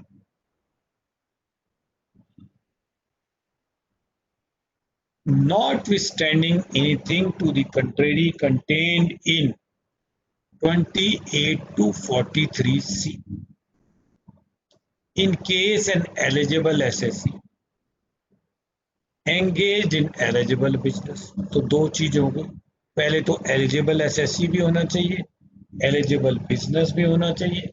उसके बाद वो थ्रेशोल्ड लिमिट आती है 8 या 6। वो ये कहता है shall be deemed to be the profit and gains of such business chargeable to tax। मैं डीमिंग प्रोविजन कर लूंगा। इंटर एलिया मीन्स कि मैं आपको 94% से ज्यादा के खर्चे अलाउ नहीं करूंगा 28 से 43C में। अगर आप जो है ऑडिट नहीं करा रहे, ये कहना चाह रहा है, लेकिन फिर भी हम मानते नहीं है, हमको ऑडिट नहीं करानी है, कहते नहीं करनी। मैं एग्जांपल लूंगा और आपको बताऊंगा। 94 क्यों कह रहा हूं, 6% वाला केस मान के, अगर 8 वाला होगा तो आपके 92। तो अब ये जो है दूसरी चीज इसमें इन्होंने क्या कही कि any deduction allowable between 30 and 38 will be presumed as given। Next, WDV आपकी जो है deemed to have been allow हो जाएगी, ये भी आपने ऑलरेडी ले ली। फॉर क्या कहता है, अगर आप कभी भी आपने where an eligible assessee declare profit for any previous year in accordance with the provision of the section and declare profit for any 5 assessment year in the succeeding previous year not in accordance with the provision of subsection 1, मतलब 8 या 6, he shall not be eligible to claim the benefit under this section। मतलब ये कि आप दोबारा 5 साल तक इस सेक्शन में नहीं आ सकते। और फिर क्या कहता है, subsequent to this in which profit has not been declared under subsection। फिर क्या कहता है, ऑडिट कहां करानी, कहता है अगर आप पे सबसेक्शन 4 लग गया और आपको मैक्सिमम चार्जेबल टैक्स 2.5 लाख से ऊपर अगर है तो आपको मेंटेन करने हैं बुक्स ऑफ अकाउंट और 44AA के अंदर रखने हैं और ऑडिट भी करानी है। ये इसके अंदर है। अब बहुत सारे चीजें इसमें नहीं आएंगी अगर आप कोई भी प्रोफेशन कर रहे हैं। बहुत सारे लोग क्वेश्चन करते हैं, मैं डॉक्टर हूं, मेरा मेडिकल का स्टोर भी है, केमिस्ट भी हूं, मेरे पे 50 लाख वाली लगेगी या 1 करोड़ वाली लगेगी? क्या मैं 2 करोड़ तक 4480 में जा सकता हूं? सर 4480 में बहुत सारी चीजें इनएलिजिबल हैं। तो अगर कोई प्रोफेशन कर रहा है तो वो इनएलिजिबल एसएससी है। अगर उसकी इनकम के अंदर किसी भी प्रकार की कोई कमीशन या ब्रोकरेज है तो वो इनएलिजिबल एसएससी है। अगर वो कोई भी एजेंसी का बिजनेस कर रहा है तो वो इनएलिजिबल एसएससी। अब इसके अंदर ये कहता है आप खाली ये लोगों को ले सकते हैं, आप एलएलपी को भी, और अगर आप डिडक्शन ले रहे हैं 10 तो भी आप, ये चीजें इसके अंदर है। अब बिजनेस आ गया, अगर आप हायरिंग वायरिंग कर रहे हैं, आपकी टर्नओवर 2 करोड़ तक है तो आप एलिजिबल हैं। अगर बियॉन्ड 2 करोड़ है तो आप इनएलिजिबल बिजनेस कर रहे हैं इररेस्पेक्टिव ऑफ एलिजिबल। अब हम इसको नेक्स्ट आप 44AD 1417 से पहले और 1417 के बाद चेंज हो गया, लेकिन डिपार्टमेंट ने अपने कंसेप्ट चेंज नहीं किया। हमारे को कोई क्लैरिटी नहीं देते कि अगर 8% या 6% से कम अगर कर रहा है, 5 साल नहीं दोगे डिडक्शन, मुझे मालूम है, लेकिन क्या मुझे ऑडिट करनी है या नहीं करनी है, कोई क्लैरिटी नहीं देती। मैंने 2-4 एग्जाम्पल लेने की कोशिश करी है कि मैं आप लोगों को बताने की कोशिश करता हूं।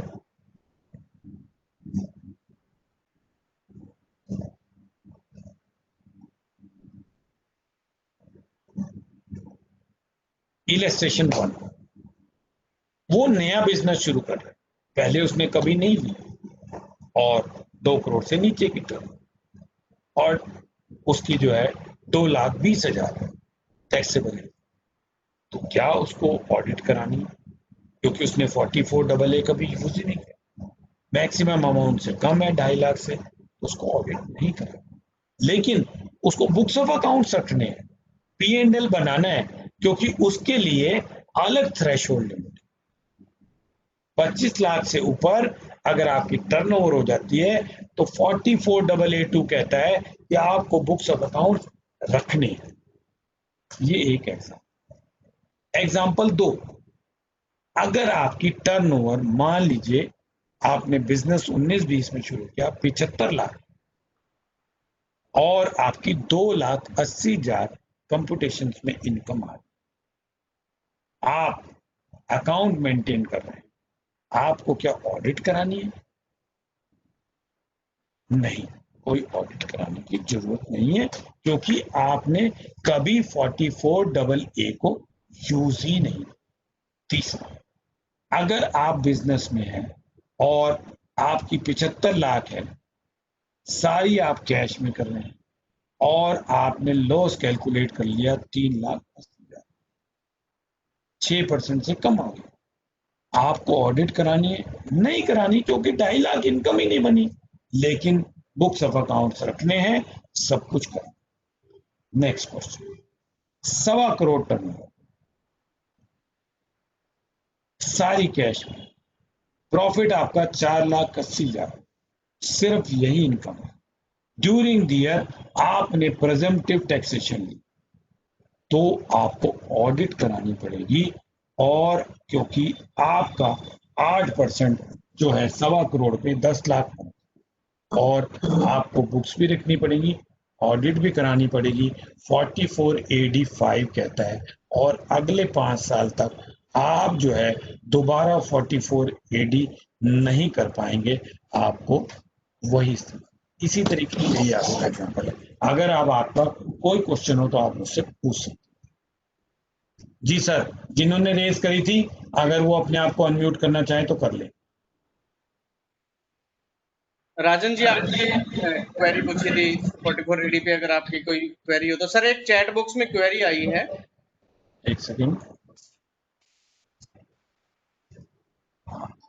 What should be considered as turnover of the assessee if the business of used car and is operating in margin scheme in GST, car purchase for 100 and sold for 12, GST is paid and नहीं sir, कोई लेना देना नहीं है। अगर ये सिर्फ commission business हो तो बात अलग है, 12 लाख की सेल मानी जाएगी। प्रिंसिपल टू प्रिंसिपल है, आप ओनर बनते हैं, आप एजेंट नहीं बनते हैं। चाहे आप कार अपने यहाँ ट्रांसफर कराएं या ना कराएं, उससे कोई लेना देना नहीं। मूवेबल प्रॉपर्टी के अंदर the moment goods are delivered it will be treated as complete sale. ठीक है जी, ठीक सर। चलो सर, इनका जिनका मेन क्वेश्चन था वो तो नहीं है, ये मैंने नहीं, अपनी काम हो गया है। प्रेजेंटेशन। ठीक है, अब हम चलते हैं सर 11 नंबर में।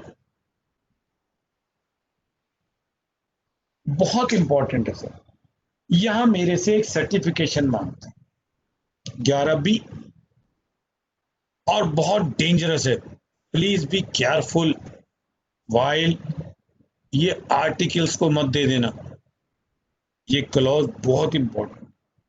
List of books of account maintained and the address at which the books of accounts are kept, ये सर्टिफिकेशन है मेरा सर। एक केस हैंडल कर रहा हूं, डिपार्टमेंट ने ये कहा कि जिसने ऑडिट लिखी है सीए ने, वो प्रीमिसेस पिछले 8 साल से खुली ही नहीं। और साहब हम ऑडिट कर रहे हैं। दूसरी बात, क्या ये वो एड्रेस हो सकता है जो कि पैन के अलावा हो? तो कंपनी के अंदर अगर आपका ऐसा है, रजिस्टर्ड ऑफिस के अलावा कोई है, तो कृपया करके 128 सेक्शन के अंदर एक रेजोल्यूशन जरूर ले लेना कि आपने अपनी बुक्स टेम्परेरी, पानी भर गया, पुताई करवा रहे, कुछ कर रहे चीजें, ताकि आपने बुक्स। अब मेरे पास तो ऐसे लोग आते हैं, लैपटॉप लेके आ जाता है, कहता है जी क्लाउड पे है, तो आप लिखो books of accounts are maintained at cloud, लिखो 18-11 नंबर बी में जाओ, वहां लिखो कि क्लाउड पे है। इसमें कोई दिक्कत नहीं, ये जेब में लेके घूमता किताब। और नेक्स्ट क्लॉज क्या कहता है इसी में, if the books of accounts are not kept at one location, rotating है, please furnish the address of location along with the detail of books of account maintained at each location. कैसे दोगे? Qualification देनी पड़ेगी, IP address दे दो। लेकिन आज एक वो लगा देता है इसके ऊपर, मेरे वाले पे जोड़ देता है वाईफाई पे, कल आपके जोड़ देता है, परसों कहीं और जोड़ देता है। तो आपको उसको आईपी एड्रेस लेना पड़ेगा, आपको जो उसका क्लाउड है उसका आपको वो लेना पड़ेगा, प्रोटोकॉल लेना पड़ेगा, और आपको मेंटेन करना है। ये आपकी ऑब्जर्व, ये सर इसलिए बहुत इंपॉर्टेंट क्लॉज है, प्लीज बी केयरफुल। ये हम लोग नहीं ध्यान देते हैं, इसलिए मैंने आपको स्पेसिफिक 128 ऑफ कंपनीज एक्ट कहता है books of account are mandatory required to be kept. अगर नहीं है तो 7 दिन के अंदर आरओसी को, तो अगर आप ऑडिट कहीं और कर रहे हैं तो एक रेजोल्यूशन पास करो और रख लेना, ताकि कल को आपको कोई परेशानी ना आए। ये सर जो है हमारा एक क्लॉज है जिसके ऊपर मैंने आपको डील कर। अब आप लोगों ने कहा था 12, whether the profit and loss count include any profit and gain assessable on presumptive basis, if yes indicate the amount। बताइए सर इसमें डिफिकल्टी क्या है? क्वेरिस्ट में अनम्यूट हिम।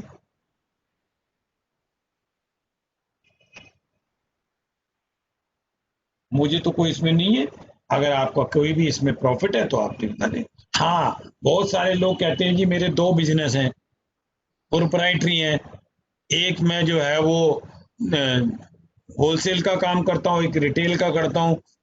रिटेल के अंदर 4480 लेना चाहता हूँ, होलसेल में साहब ये पॉसिबल नहीं है। हाँ, आपके 2 अलग अलग चीजें हैं, कोई अलग अलग आपकी वो है, तो आप वहां पे एक बिजनेस में, एक प्रोफेशन में, तो बिजनेस पे आप ले लें। लेकिन वहां पे आप जब 4480 में जाएंगे तो आपको पॉसिबल नहीं है, क्योंकि कहता है अगर प्रोफेशनल इनकम है तो नहीं है, कमीशन इनकम है तो नहीं है। तो ये यहाँ पे जो है वो 44 AD के लिए नहीं है। अब सब ये सारे बिजनेस इसके अंदर दिए। चलिए सर, अब मेरे को लेना है 16D।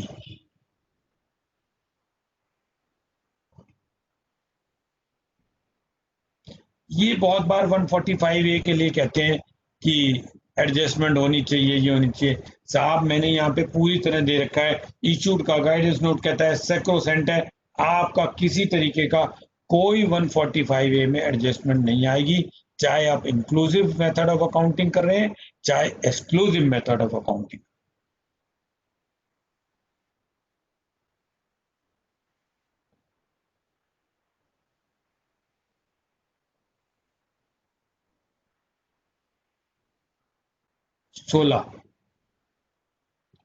सोलह में अगर मैं यहाँ कोई चीज भरता हूं क्योंकि मेरे P&L में क्रेडिट नहीं है, तो मुझे ये जरूर देखना चाहिए कि इसकी मैं एडजस्टमेंट अपनी रिटर्न में करूं।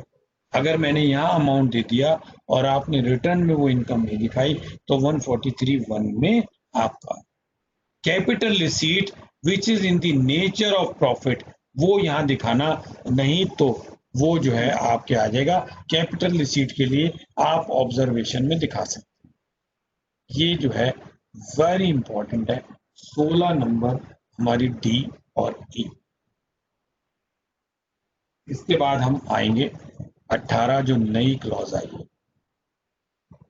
18 CA adjustment made to return down value under 115 BAA for assessment year 2021 only and adjusted WD। तो आपको जो पिछले डेप्रिसिएशन नहीं मिला वो आप यहाँ ऐड करके अपनी रिटर्न डाउन वैल्यू एडजस्ट कर लें और उसके बाद उस पर डेप्रिसिएशन लें और बाद में CB के अंदर आपकी वो जो है एडजस्टेड रिटर्न डाउन वैल्यू आ जाए। ये नया चेंज आया है। ये यूटिलिटी अभी पुरानी है, जब नई आएगी तो आपसे शेयर कर। इसके बाद 27A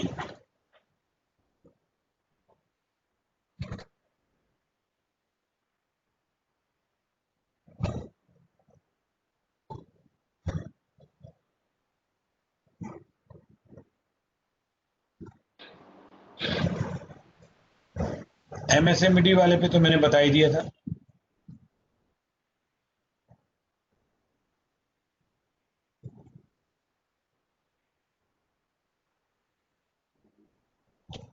(27A)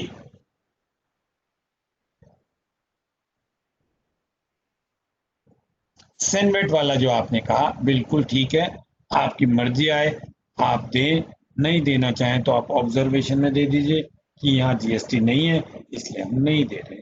ये मैंने इसके अंदर आपको एक वो दिया है कि आप चाहें तो इसको ऐसे करें। इसके बाद आपका आ गया 22AB।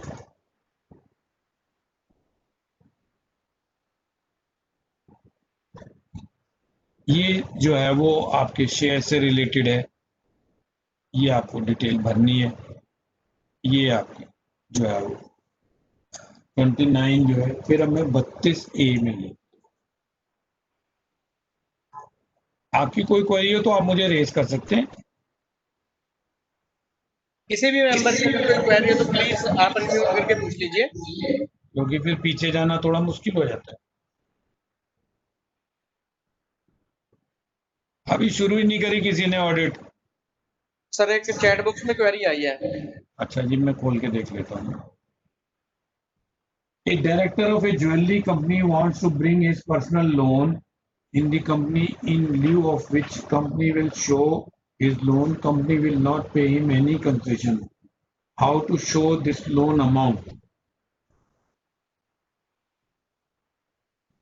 नहीं, ज्वेलरी लेके आ रहा है या कैश लेके आ रहा है ये नहीं बताना चाह रहे। ज्वेलरी इंट्रोड्यूस कर रहा है क्या? दीपक जी अनम्यूट करके क्वेरी पूछ लीजिए एक बार। पर्सनल ज्वेलरी लाना चाह रहा है ना? हाँ जी। तो वो आपको वहां एक बार ऑब्जर्वेशन में दे दो, अदरवाइज देन दे दिया तो प्रोसिक्यूशन हो जाएगी। कि भी जो है उसने वो उसकी पर्सनल ज्वेलरी दी है, वहां पे आपको देना पड़ेगा। स्ट्रिक्टली इन द सेंस अगर पूछेंगे तो वो अदर देन कैश है, वहां आपको देना पड़ेगा। ठीक है जी, दीपक जी।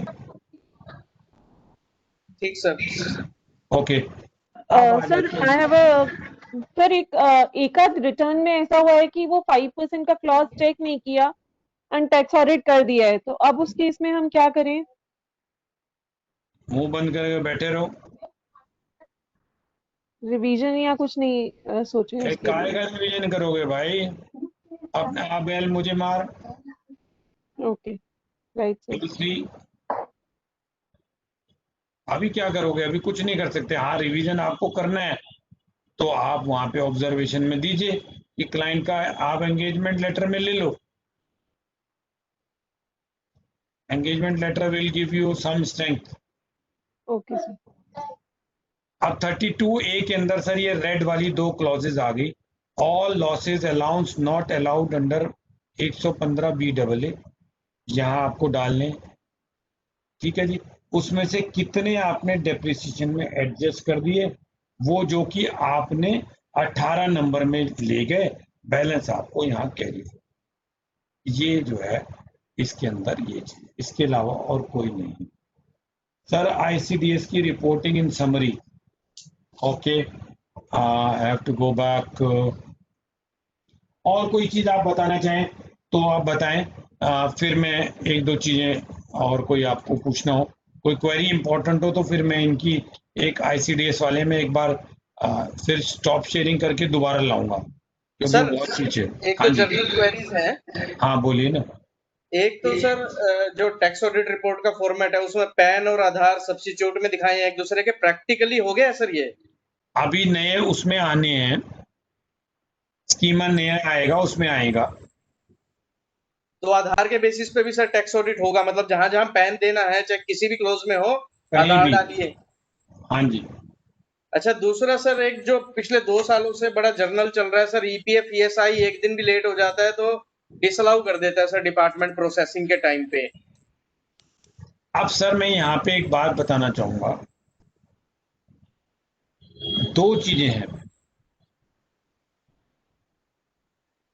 टैक्स ऑडिट जो है ये हमसे क्या एक्सपेक्ट करता है, सबसे पहले ये देख, उसके बाद हम फिर ये देखेंगे कि हमें क्या करना है। ठीक है, और फिर हम डिस्कस करते हैं जो आपकी क्वेरी है। ठीक है, आपकी जो क्वेरी है वो ये कहती है कि आप जो है हम देते हैं वो ऐड हो जाता है। बिल्कुल ऐड हो जाता है जी। टैक्स ऑडिटर को तीन चीजें कहनी है, और एक तो टैक्स ऑडिटर को ये कहना है कि ये पर्टिकुलर्स हैं। इनकम टैक्स डिपार्टमेंट मेरे को कहीं भी ये नहीं कहता क्या डिसलाउ है क्या अलाउ है, मुझे खाली डिपार्टमेंट ये कहता है कि आप हमें ये बता दो इस चीज की डिटेल क्या है, इसके अलावा कुछ नहीं। और दूसरा क्या कहता है कि आप जो है वो मुझे ये बताओ कि आपका कितना अलाउंस है, अलाउबल कितना है। जैसे आपका पार्टनरशिप के अंदर होता है, वो ये कहता है कि आप ये बताओ कि पार्टनर जो है वो कितना रेमुनरेशन उसको मिलना चाहिए। दूसरा ये कहता है कि आप ये बताओ कि आप कितना अलाउंस मिलना चाहिए, आपको जितना अलाउंस मिलना चाहिए वो आपको बताना है। अगर आप वो नहीं बताएंगे तो आपकी ड्यूटी नहीं। तो जो ये PF वाली क्लॉज है ये जो है आपको कहीं भी डिसअलाउंसेस कैलकुलेट करने को नहीं कहती है सर, वो जो है आपको सिर्फ और सिर्फ पर्टिकुलर्स देने को। देखो वो सब डिसअलाउंस होंगे, और इसको कोई कुछ नहीं कर सकता। एक मिनट, किसी आपकी कॉल तो नहीं आ रही कहीं किसी?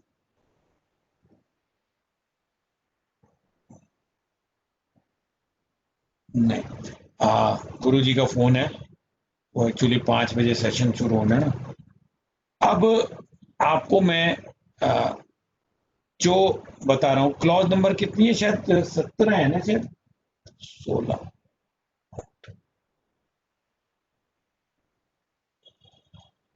जी, हाँ जी सर, जो क्वेरीज है पीएफ वाली क्लॉज बताएं। 1 मिनट। शायद 17 है।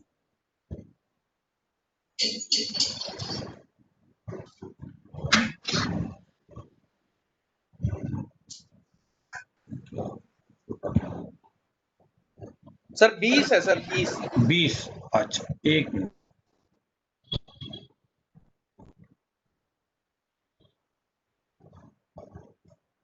अभी आता हूँ भाग भाग के सर।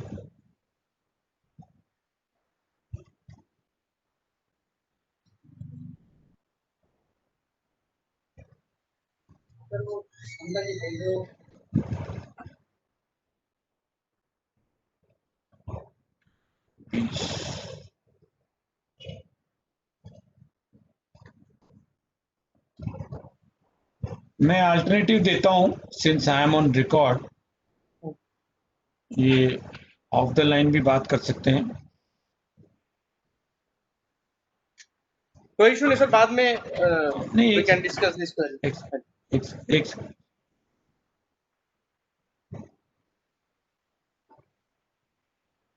देखिए सर, यहाँ पे वो कहता है आप मुझे क्या चीज देंगे 20B में।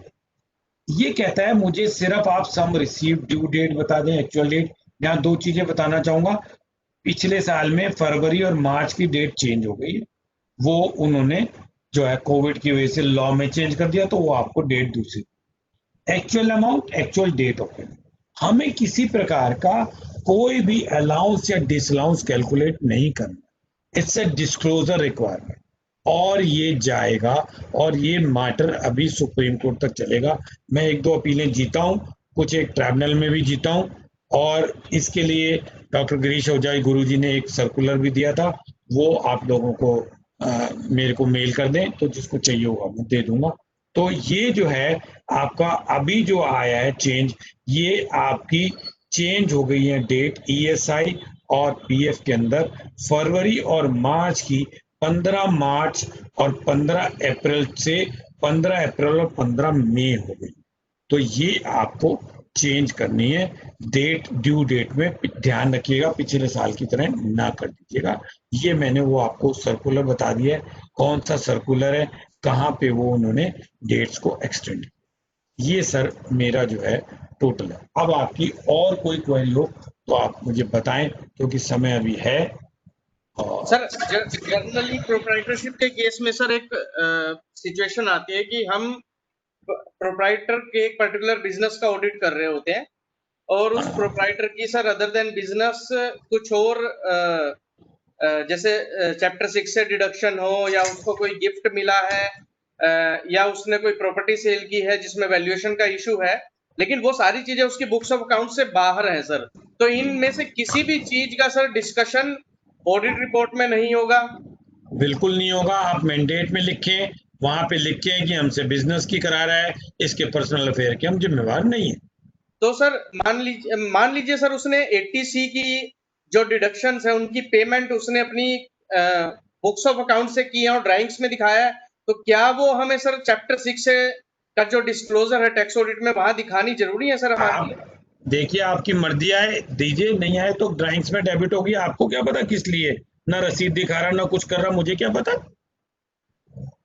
अगर वो कहता है मैनेजमेंट रिप्रेजेंटेशन में कि मैंने एटीसी की डिडक्शन ली है और यहाँ ली है, तो आप दिखा दो, और उसके बाद ऑब्जर्वेशन में लिख लो कि हमने इसके बेसिस पे ली है।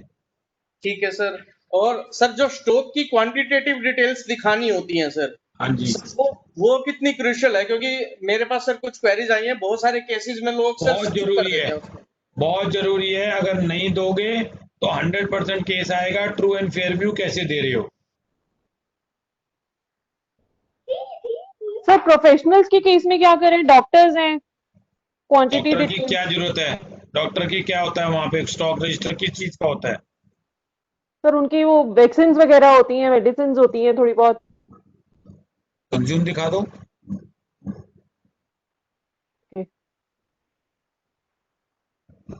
आप मुझे एक इंजेक्शन लगाओगे तो लगाते वक्त तो वो टूट भी सकता है, हम्म। एक्सपायर भी हो सकता है, गिर भी सकता है, हाँ। कुछ उसके अंदर गलत चीज टच हो गई। ये सब जानना पड़ेगा आपको क्या दीपाली जी? नहीं सर। वो आपको देखना है, और नहीं है तो चुपचाप बना दो एक स्टॉक रजिस्टर एक्सेल के अंदर और लिख दो कि एक्सेल शीट मेंटेन करिए, स्टॉक रजिस्टर नहीं है। Okay. What is the problem? एक सर क्लोज 41 में सर वो डिटेल्स मांगता है कि आप अपने डिमांड और रिफंड की डिटेल दो सर, अदर हाँ देन जी, income tax and wealth tax sir. हाँ जी, तो जो किसी भी प्रीवियस लॉ में या जीएसटी लॉ में उसका कोई भी अगर रिफंड हुआ है सर इस पर्टिकुलर प्रीवियस ईयर में, मतलब तो या कोई डिमांड है सर, इवन डिमांड सर अगर अपील में भी चल रही है या मैटर सब जुडिस है तो भी सर उसकी डिटेल्स देनी हाँ है जी, सर। देनी है सर। और आपको ये बता दूं, इनका प्रोटोकॉल एग्रीमेंट साइन हो गया, ये सब बता देंगे एक दूसरे को, सब पता है। आप झूठ लिखोगे पकड़े जाओगे। लिख लो प्रोवाइडेड नहीं है, मुझे दी नहीं। ठीक है सर, मतलब एमआर में ले लें अगर डिटेल्स अगर टैक्स हाँ, की है। वहां लिखो in respect of clause number this and this we have not been provided with the information. ठीक सर। लेकिन अगर बुक्स के अंदर डेबिट हो रखी है, कोई पेमेंट कर रखी है और उसको मिसलेनियस एक्सपेंसेस में डाल दिया, नहीं तो एक कोई और अकाउंट में डाल दिया, फिर क्या करोगे? फिर तो आप पकड़े जाओगे। ठीक सर। सर एक क्वेरी आई मेरे है को सर chat में। मेरे को मेरे को मोहित भाई एक एसएससी कहता है कि जी कोरोना है, मैं तुम्हें बुक्स नहीं दिखाऊंगा, हम्म, जो डिटेल लेनी ले लो। कंपनी का एसएससी था, मैं उसको कानून पढ़ के बताया। मैंने कहा तेरे को एक बात बता दूं, हमें पुलिस से ज्यादा पावर है अकाउंट चेक करने की। हम कभी भी आ सकते हैं, किसी भी चीज के लिए आ सकते हैं, जब तक हमारा अपॉइंटमेंट है। तो ये बात तो धमका मत। हाँ, अब हम डिस्क्लेमर देंगे, जो तुमको दिखाना है हमको दिखाओ, तुम्हारी कोई चीज सर्टिफाइड नहीं है, हमने लिख दिया उसके अंदर। ये सब चीज हमें क्लाउड पे दिखाई है इन्होंने, और किस चीज पे दिखाई है? टीम व्यूअर पे दिखाई है। और बाकी इन्होंने स्कैन कॉपी दी है। मैंने कहा डिजिटल लगा के भेजो, डिजिटल लगा के भेजे उसने सब पे। तो we have to be very careful. CAG के ऑडिटर हम तो वैसे करते नहीं है, लेकिन कभी कभी सरकारी चीजें करनी पड़ती है। सर आपने अभी जो डिजिटल सिग्नेचर वाली बात बोली सर, उस पे एक क्वेश्चन ये उठता है कि बहुत सारे केसेस में सर एक्सपेंडिचर बिल्स के ऊपर स्कैन्ड सिग्नेचर लगे होते हैं हाँ जी, सर, वो इनवॉइसेस फिर वैलिड इनवॉइसेस हैं सर, क्या है हाँ मतलब? बिल्कुल है। आपका इंफॉर्मेशन टेक्नोलॉजी एक्ट में जाएं, लेकिन आपको बता दूं, डीएससी के नीचे उसके अंदर एक वेरिफिकेशन कोड होता है which proves it is a DSC. आप वैसे एक चिड़िया सी बना दो, स्कैन करके लगा दो, उसके अंदर नहीं है, उसके अंदर वो एक प्रोटोकॉल होता है, वो आपको चेक करना पड़ेगा किसी आईटी वाले से पूछ के। मतलब कहने मतलब ये है ना सर कि जैसे मोहित गुप्ता के सिग्नेचर किसी ने स्कैन किया और इनवॉइस पे लगा दिया, that is not a valid invoice, वो सर प्रॉपर डिजिटल सिग्नेचर से ही होना चाहिए सर। डिजिटल होना चाहिए सर, वो डिजिटल उस पे तब डिजिटल लगाते हैं ना तो डिटेल आती है। आप अपने डिजिटल लगाओगे ना तो देखो क्या चीज आती है, वही चीज आनी चाहिए। Right right right. सर एक क्वेरी आई है चैट बॉक्स में कि फाइनेंशियल ईयर 18-19 में टैक्स ऑडिट हुआ था 44 ए बी क्लोज ए में सर, 1 करोड़ से ज्यादा की टर्नओवर थी, लेकिन हाँ जी, फाइनेंशियल ईयर 19-20 में सर टर्नओवर 1 करोड़ से कम हो गई है।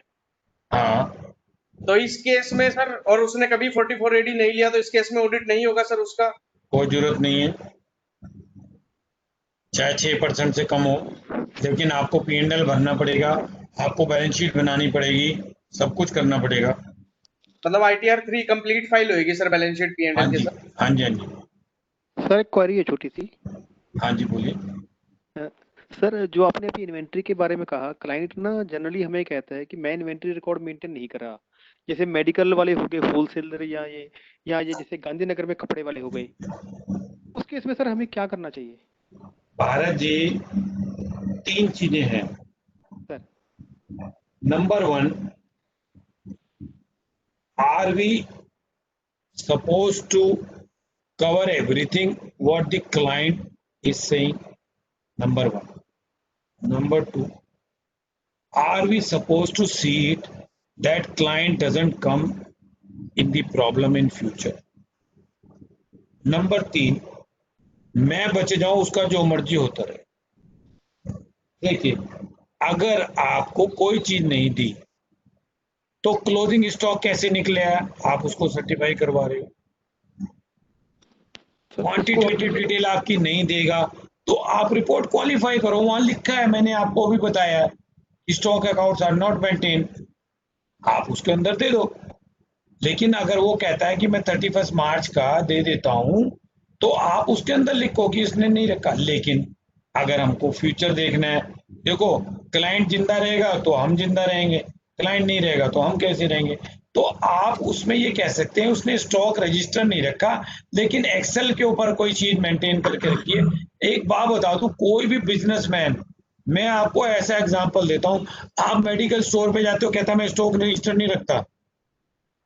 आप उससे ये पूछो कि भाई तेरे पास एम्पिसिलिन कैप्सूल है, बगैर कॉलम के अंदर जाए, बगैर शॉप के अंदर एंटर करे बता देगा हाँ है, तो उसको इसका मतलब क्या होता है, उसके दिमाग में मेमोरी में स्टॉक रजिस्टर होता है।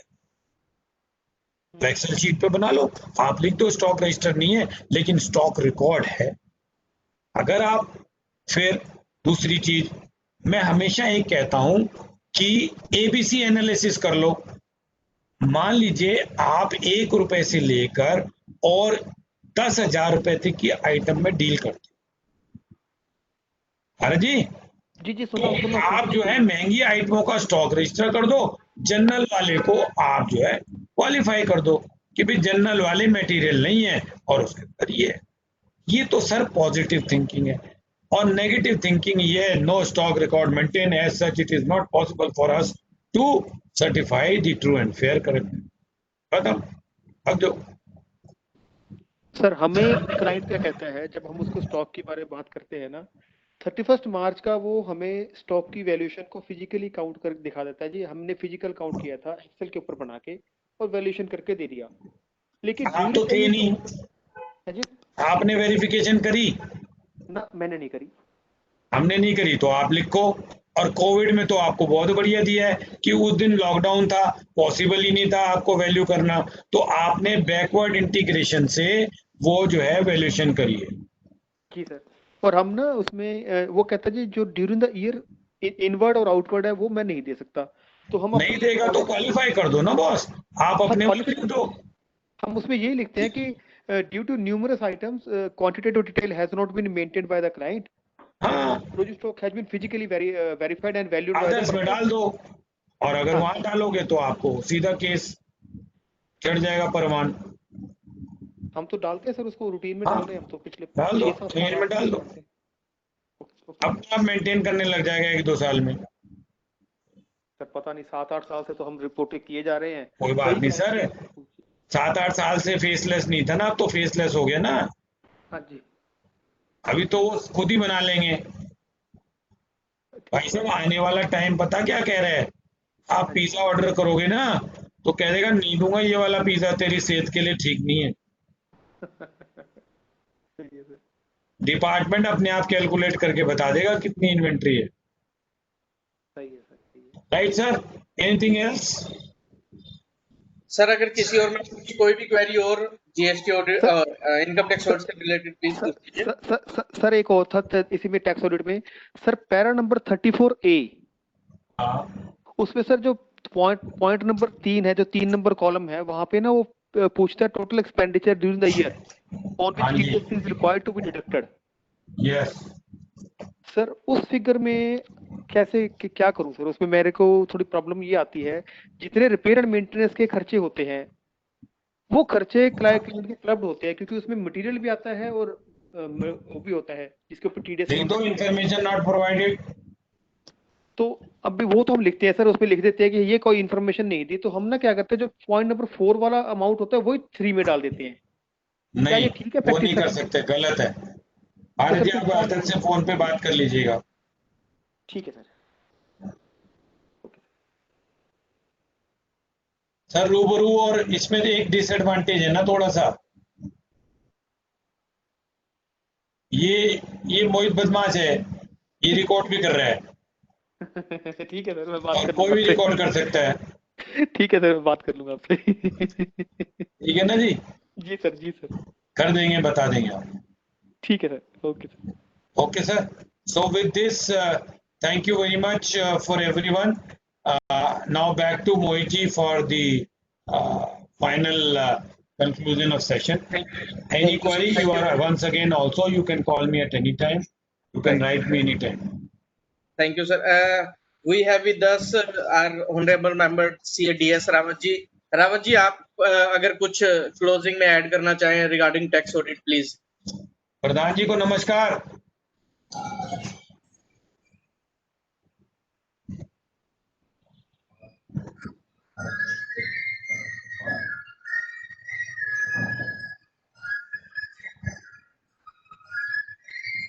रावत सर,